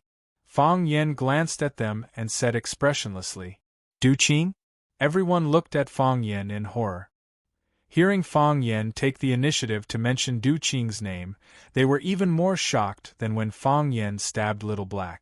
He knew who Du Qing was, but he still dared to injure his junior? He knew who Du Qing was, but he still dared to stab his little brother? He knew who Du Qing was, but he still dared to say that he wanted Du Qing to come see him. Was he sick? Was Du Qing someone that anyone could see just because they wanted to? Was Du Qing someone that anyone could see just because they wanted to? Cram! Fang Yan shouted coldly. Crash! The men in black were in a panic. Du Chun, whose arm was crushed, was carried away by them. Little Black, whose ribs were stabbed, was carried away by them. In less than a minute, there was not a single hooligan left in the Chiaki tea house. They had all left, except for the pool of blood on the ground and the broken flower pots on the coffee table that proved that they had been here. Fang Yan then looked at the cherry blossom woman who was looking at him in surprise and said with a smile, "Chiba Kaori, are you all right?" "Mr. Fang," the cherry blossom woman called out happily, "I didn't expect to see you here. I just happened to pass by and saw the Chiaki tea house's signboard, so I wanted to come in and have a seat." Fang Yan explained, "Can I help you take a look at your colleague?" "Okay. Thank you, Mr. Fang," Chiba Kaori said gratefully. Compared to 3 years ago, her Huaxia language had improved by leaps and bounds. With her current performance, she could even become a broadcaster at a TV station. Fang Yan squatted down, held Yuri's wrist, and felt her pulse. He said, "There's a blockage in her stomach. If she doesn't get rid of it, it will have a great impact on her body. I'll write a prescription. After you get the medicine, she'll be fine after taking it for 3 days." As Fang Yan spoke, he had already walked to the edge of the desk that was specially prepared for the guests in the tea house. He dipped the brush in ink and wrote a prescription on the white rice paper. Then, he handed the white paper to Chiba Keru and said, "Simmer the medicine for 2 hours and pour it out." Wrap the hot medicinal dregs with a clean gauze and wipe it on your stomach. This can help to remove blood clots and also has the effect of cleansing the uterus and detoxifying the uterus. When the medicine is cold, drink it. Let her go back and rest for a few days. Don't come out to work for a few days. While Chiba Kaori arranged for someone to get the medicine according to the prescription, she also asked Peony and a waitress named Money to send Yuri back to rest. After dealing with the matters in the tea house, Chiba Kaori looked at Jiang Qin and Yuan Lin and said, "Mr. Fong, Miss Jiang, Miss Yuan, if you don't mind, can I make a pot of tea for you to try?" Fong Yen said to Jiang Qin and Yuan Lin, "Chiba Kaori is from East Asia. She's proficient in the tea ceremony. I'm far inferior to her." Chiba Kaori chuckled and said, "You still lost to Qin Tian." Jiang Qin's eyes flashed as he looked at Chiba Kaori and asked, "Mr. Fong, is Sister Chiba Kaori also your student?" "Yes." Chiba Kaori nodded and said, "I used to be Mr. Fong's student. It's just that I didn't have enough time to learn much about Mr. Fong's profound knowledge." Yuan Lin giggled and said, "Mr. Fong, why do I feel like all your students are beauties? Whether it's Sister Qin or Sister Chiba Kaori, any one of them is on the same level as the prettiest girl in the city. Isn't it unfair to the other teachers that there are so many of them in your class?" "Maybe it's because I'm more popular," Fong Yen said with a smile. Fong Yen was very happy to meet an old friend in a foreign land. Chiba Kaori was someone that Fong Yen respected and missed. Chiba Kaori was the daughter of his old friend and his former student. With these two feelings, Fong Yen naturally hoped that she could live a happy life. Chiba Kaori was making tea. She used the same tea leaves and the same tea water, but the taste was very different from before. Moreover, Chiba Kaori's tea-making technique was very complicated and beautiful. There is an almost religious piety in performing some of the ancient movements. Yes, Chiba Kaori's religion was the tea ceremony. Jiang Qin and Yuan Lin's faces were filled with admiration. They didn't expect the act of making tea to have so many steps, and the process was so pleasing to the eye. Jiang Qin was suddenly inspired, and he said happily, "Sister Chiba, I want to write a song about the tea ceremony. If I need your help, don't say no." "Of course not." Chiba Kaori smiled gently. "Promoting the tea ceremony has been my lifelong wish." Fong Yen looked at Chiba Kaori and said, "Are you promoting the tea ceremony of Huaxia or Japan?" "I'm promoting the tea ceremony of Huaxia and Japan," Chiba Kaori said. Fong Yen was stunned, and he said with a smile, "I was too stubborn. My father was also a stubborn person. That's why he made that choice." Chiba Kaori's eyes were a little gloomy. Clearly, she still hadn't gotten over her father's death. "You men have a longer and narrower heart. I'm a woman. I just like the tea ceremony, regardless of whether it's Huaxia or Japan. That's all. Back then, you told me that you'd stay in Huaxia. I didn't expect you to really not go back," Fong Yen said with a sigh. "I can't leave." Chiba Kaori shook her head. "Mom went back, and so did my brother. If I leave too, he'll be lonely. Although he never said it, he's very afraid of being alone." "I miss him too," Fong Yen said. "I visit him often. The more I see him, the more I feel that he's a great person." While they were chatting over tea, the glass wooden door of Chiba Tea House was pushed open by two men in black.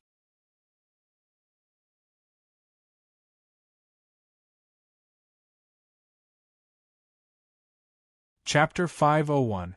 The two men in black pushed open the glass wooden door, one on the left and one on the right, and then stood on both sides of the wooden door.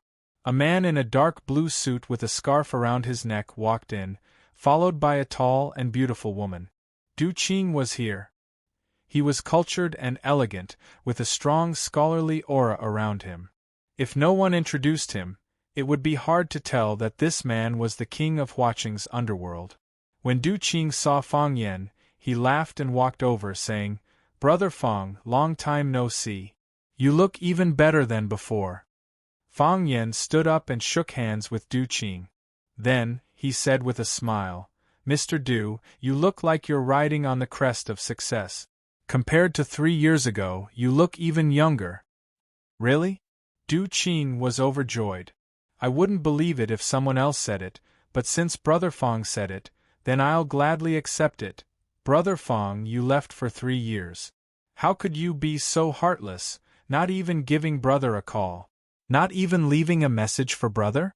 I went to visit the Liu family a few times and asked about your situation, but he didn't want to say much, only saying that he was being filial at home. The smile on Du Qing's face disappeared, and his big hand held Fang Yan's hand tightly, saying, Brother, I was worried, so I asked someone to ask around, but I didn't expect to hear such grievous news. I immediately called you, but I couldn't get through. Brother, it's a little late to say this, but don't be too sad.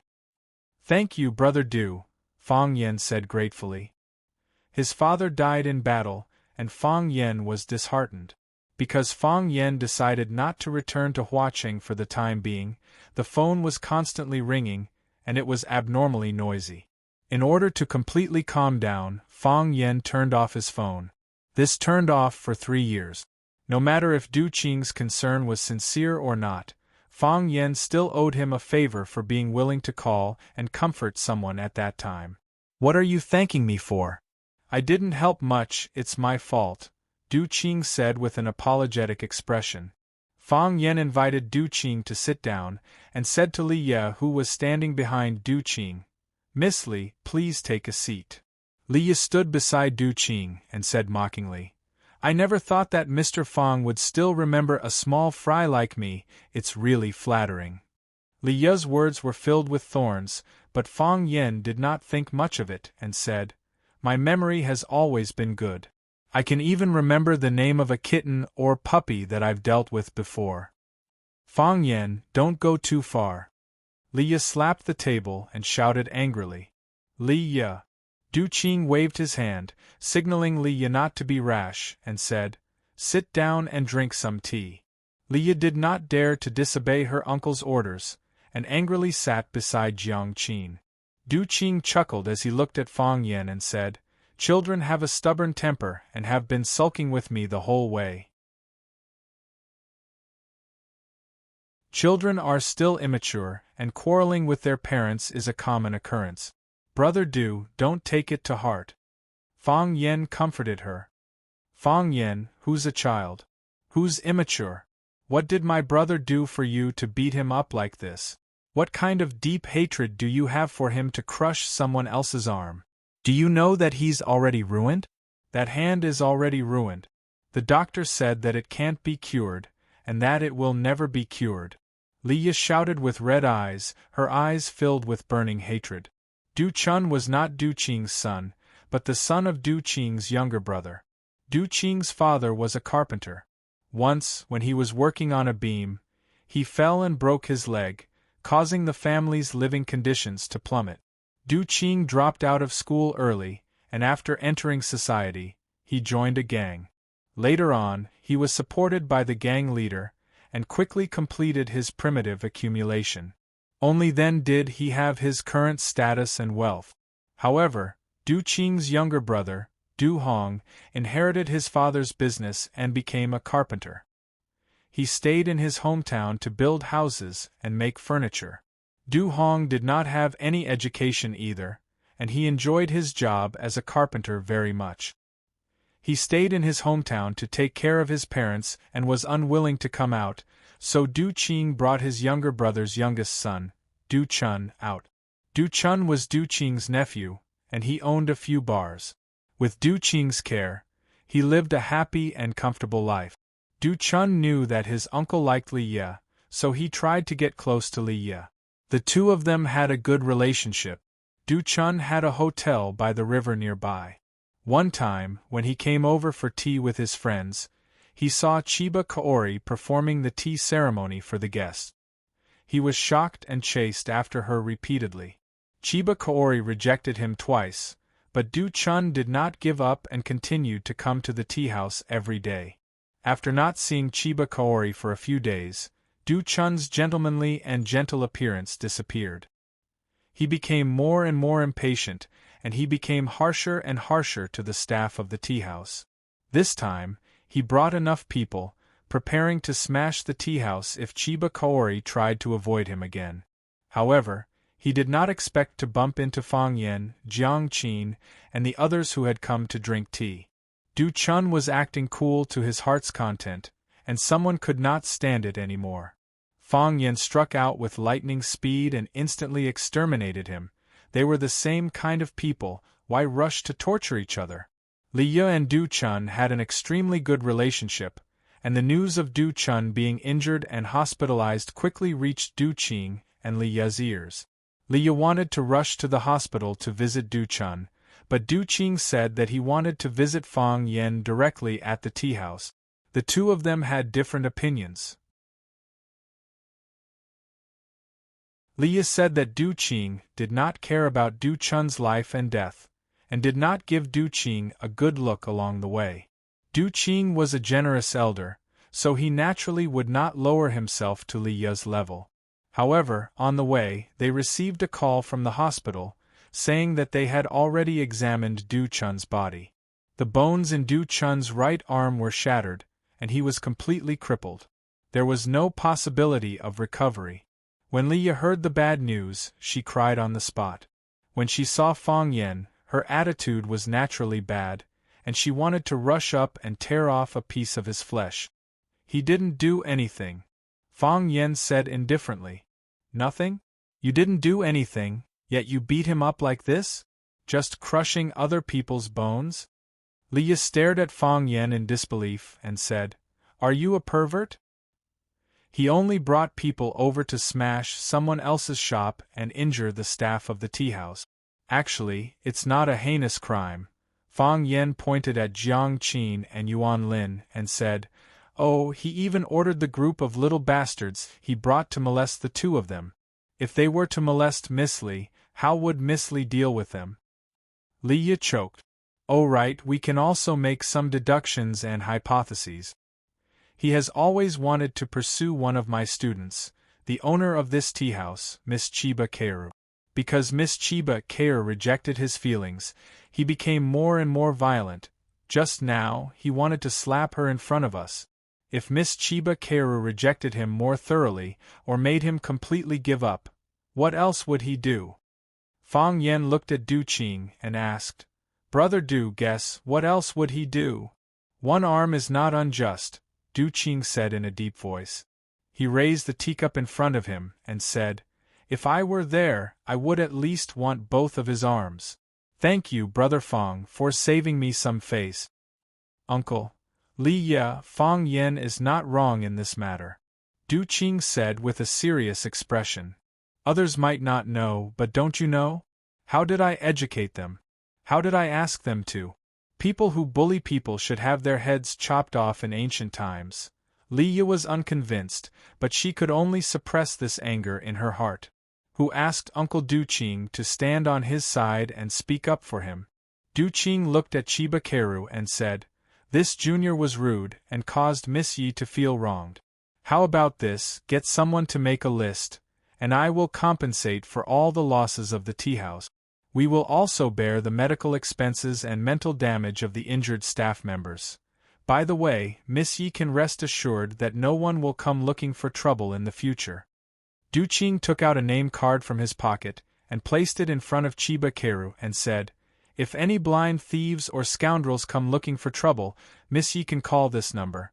My friends in Huacheng will more or less give me some face. Thank you, Mr. Du, for taking care of me. Chiba Kaoru is very grateful. Chiba Kaoru held the name card with both hands, and respectfully bowed to Du Qing to thank him.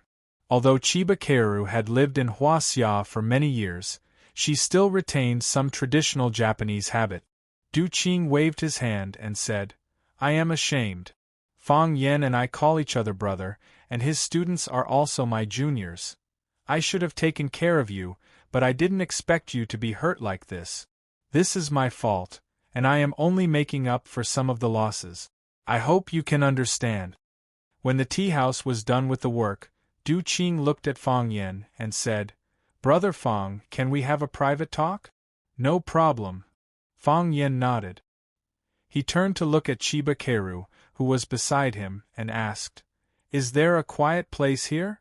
Chiba Keru stood up and said, "There is a private room upstairs, I will take you there." "There is no need. We can go there by ourselves," Fang Yen said and waved his hand. "Don't worry, we won't get lost." Chiba Keru covered her mouth and laughed and said, "Mr. Fang is still so humorous." Fang Yen made an inviting gesture and entered the private room on the second floor of the Thousand Leaves Tea House with Du Qing. Liya looked at Jiang Qin and Yuan Lin, then looked at Chiba Keru, who was making tea gently, and asked, "Are you all his students?" "Yes," the three girls answered at the same time. "Pervert!" Liya sneered. What kind of teacher would bring the prettiest girl in the class out for tea? Wasn't the answer simple and clear? "You are the pervert," Jiang Qin retorted. "That's right. One look and I can tell you are not a good person. Mr. Fang is a very good man, don't belittle him like this." Liya felt that she had no chance of winning against the three of them.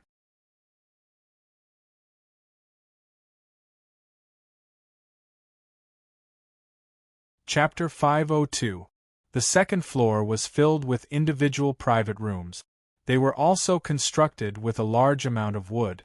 The decorations were more exquisite than the ones below, but it didn't seem too complicated. It was as antique as the ones below, which made people feel better for no reason. Fang Yen and Du Qing chose a room near the window and sat down. They didn't even call for the waiter to bring them tea. "What do you want?" Du Qing looked at Fang Yen sitting opposite him and asked in a low voice. After not seeing him for 3 years, this man's change could be described as heaven and earth. A year ago, Fang Yen was smart, sharp, had a bright smile and a joking attitude. He didn't seem to care about anyone or anything, and he played around in this world with a playful attitude. Some people hated him, but there were also people who liked him from the bottom of their hearts, because this kind of person didn't look like a bad person at first glance. But now, Fang Yen was gloomy and cold. From the way he crushed Du Chun's arm and stabbed the knife into Xiao Hei's ribs, it could be seen that he was also a little cruel. His eyes were still clear, but the occasional flash of sharpness was frightening. His smile was still moving, but when the corners of his mouth curled up slightly and his eyes narrowed slightly, it was enough to frighten people. His heart was vicious and his eyes were murderous. These two temperaments were contradictory to his pure temperament. They were easily highlighted, and he couldn't suppress them even if he wanted to. Du Qing knew what Fang Yen had experienced, and he also understood why he had such a change. The hatred of killing one's father was absolutely irreconcilable. If someone treated his parents like this, Du Qing guaranteed that he would do it 10 times or 100 times more extreme than Fang Yen. But, this kind of change happened to someone else. It was still a little hard to get used to. The current Fang Yen made people afraid, and it was hard for people to get close to him like they used to. Emotions were the most hurtful. This saying was indeed true. "I want what my eyes can see," Fang Yen said. Du Qing was stunned. What could his eyes see? Is this statement in a broad sense or a narrow sense? Was it a statement of fact or a clever analogy? Was it his current field of vision or the whole of Huaqing? Or an even more distant and vast territory? Du Qing was very frustrated. If he had known this would happen, he would have worked hard to learn Chinese. Otherwise, he would have understood what Fang Yen was talking about. He really didn't like dealing with language teachers, whether it was in the past or now. At the very least, Du Qing knew that he was looking at him. It was his ability, his intelligence, everything he controlled and possessed, including warm friendship or unwavering loyalty. Du Qing remained silent for a long time. Fang Yen was not in a hurry.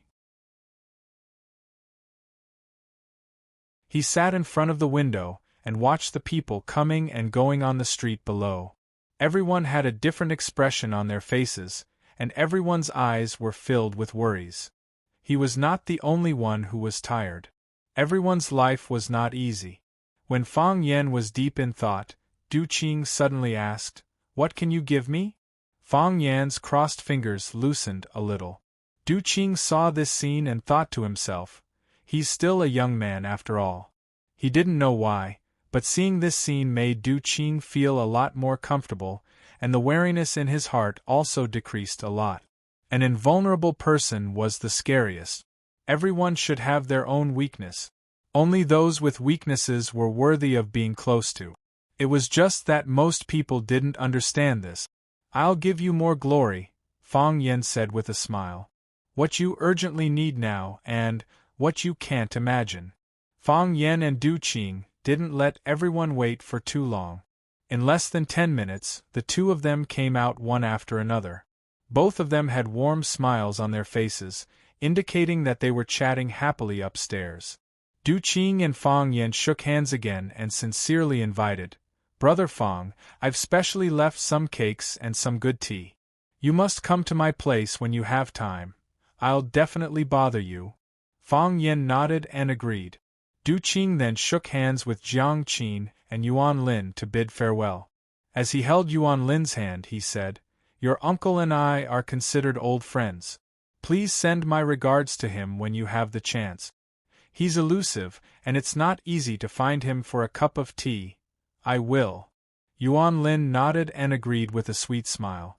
Du Qing shook hands with Chiba Kaori and said, "Miss Yi, I'm really sorry. Your father is a martial artist that I respect very much. I won't let his most beloved daughter experience something like this again. As long as you don't leave watching, I'll ensure your safety. If anyone dares to bully you again, I'll repay them 100 times over." "Thank you, Mr. Du." Chiba Kaori bowed deeply to Du Qing. Although she didn't know what Mr. Fang and Du Qing were talking about upstairs, the fact that Du Qing said something like that after coming downstairs proved that he was indeed expressing his attitude. Du Qing patted Li Ya's shoulder and said, "Let's go. We won't disturb their reunion." Li Ya followed behind Du Qing and walked out of the door. She had no interest or mood to greet anyone. A great teacher produces a great disciple, and an evil teacher produces an evil disciple. After Li Ya got on the car, she immediately poured out her dissatisfaction and said, "Uncle, do we need to give that Fang Yen so much face? Who does he think he is? He's so arrogant, he hit our people and he still has the face to ask us to come and see him? We should indeed come and see him. Wouldn't it be better to bring a few dozen people to see him?" Du Qing glanced at Li Ya and said earnestly, "Do you think you can make Fang Yen stay just because you brought a few dozen people? Do you think he's a god? A few dozen people can't make him stay. If a few dozen people can't make him stay, then we'll bring 300 to 500 people. We have a lot of people anyway," Li Ya said unhappily. Du Qing shook his head lightly and said, "Even 300 to 500 people can't make him stay."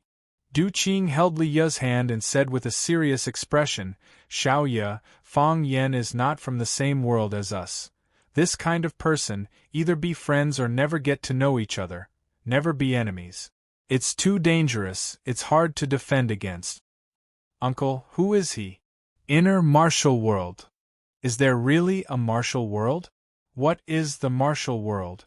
And what is the inner river lake?" Li Ya kept asking like a curious baby. "It's too complicated and dangerous inside. It's best if you don't ask too much," Du Qing said. Although Li Ya was full of questions, she couldn't do anything if her uncle didn't say anything. "The current Fang Yen is no longer the Fang Yen of the past." Du Qing sighed and said, "That's right. In the past, I thought he was cheeky and not too annoying. But now, he's simply an egomaniac." "He's not an egomaniac," Du Qing said. "He really is. He has the capital to be arrogant." "Rose Finch Secondary's teacher? He has a grandfather who's a prime minister in the academic world?" Du Qing shook his head and said, "Fang Yen left watching for 3 years, so you stopped paying attention to him. Or perhaps you've never paid attention to such a man. The current Huaqing is a huge coliseum. There are two top-notch experts engaged in a bloody battle. One of them is Yanjing General Family's Jiang Junling. Jiang Junling from Jiang Junling? Li Yi was shocked. The other person is Fang Yan. Du Qing said. Fang Yan? What gives him the right? Li Yi asked in disbelief. It was not only Li Yi. This kind of news would be shocking to anyone. One was a school teacher, and the other was the future heir to Yanjing's richest family. Their status, wealth, resources, and connections were all unequal. It was like a battle between an ant and a giant elephant. How could an ant make a giant elephant tumble? Because he's Fang Yan of the inner society, because he's the major shareholder of Chaoyan Technology, because he owns 30% of Longtu Group's shares, because the four prodigies of Huaqing are under his tail, because Lanshan Valley was forced out of the family because of him. It's unknown whether Qiang Longtan is dead or alive, but he might have died in his hands. Because of him, Jiang Fengxing was abandoned by his family and became a wandering soul in the sea. Longtu Group was torn apart, and Jiang Junling was forced to bow down to him by the power he created, and was bitten by him. This is Fang Yan, the young man you met just now. Tell me, what gives him the right? Li Yi was deeply shocked, her eyes widened and her mouth slightly opened. After being stunned for a long time, she cursed without a care for her image and said, F***ck, is this guy a pervert? He's so skilled, has such a powerful background, and his wealth is dozens of times more than ours. He didn't want to be a successful person in society, but went to be a school teacher. Is he crazy? Crazy. Du Qing smiled bitterly and said, Silly child, I don't know if he's a pervert or crazy, but if we want to be enemies with him, then we're all perverts and crazy. Du Chun, this idiot. Li Yi scolded angrily. Of all people he could have provoked, why did he have to provoke Fang Yan? This time he kicked an iron plate and one of his arms is gone. Can it really not be fixed? If it really can't be fixed, we can send it abroad to have a look. Du Qing's eyes became fierce like an enraged old leopard, his voice cold and murderous as he said, I originally thought that since this matter has nothing to do with us, we'll be impartial and not offend anyone, but there are people who want to use us as a good card. They borrowed my hand, Du Qing, are they not afraid that I'll cut off the arm they stretched out? Li Yi was shocked, she looked at Du Qing with a face full of shock and asked, Uncle, you mean? Go to the hospital. Du Qing said in a low voice. You're tuning in to the Phoenix Nights YouTube channel. Don't forget to subscribe and join us on this journey to catch the most captivating stories.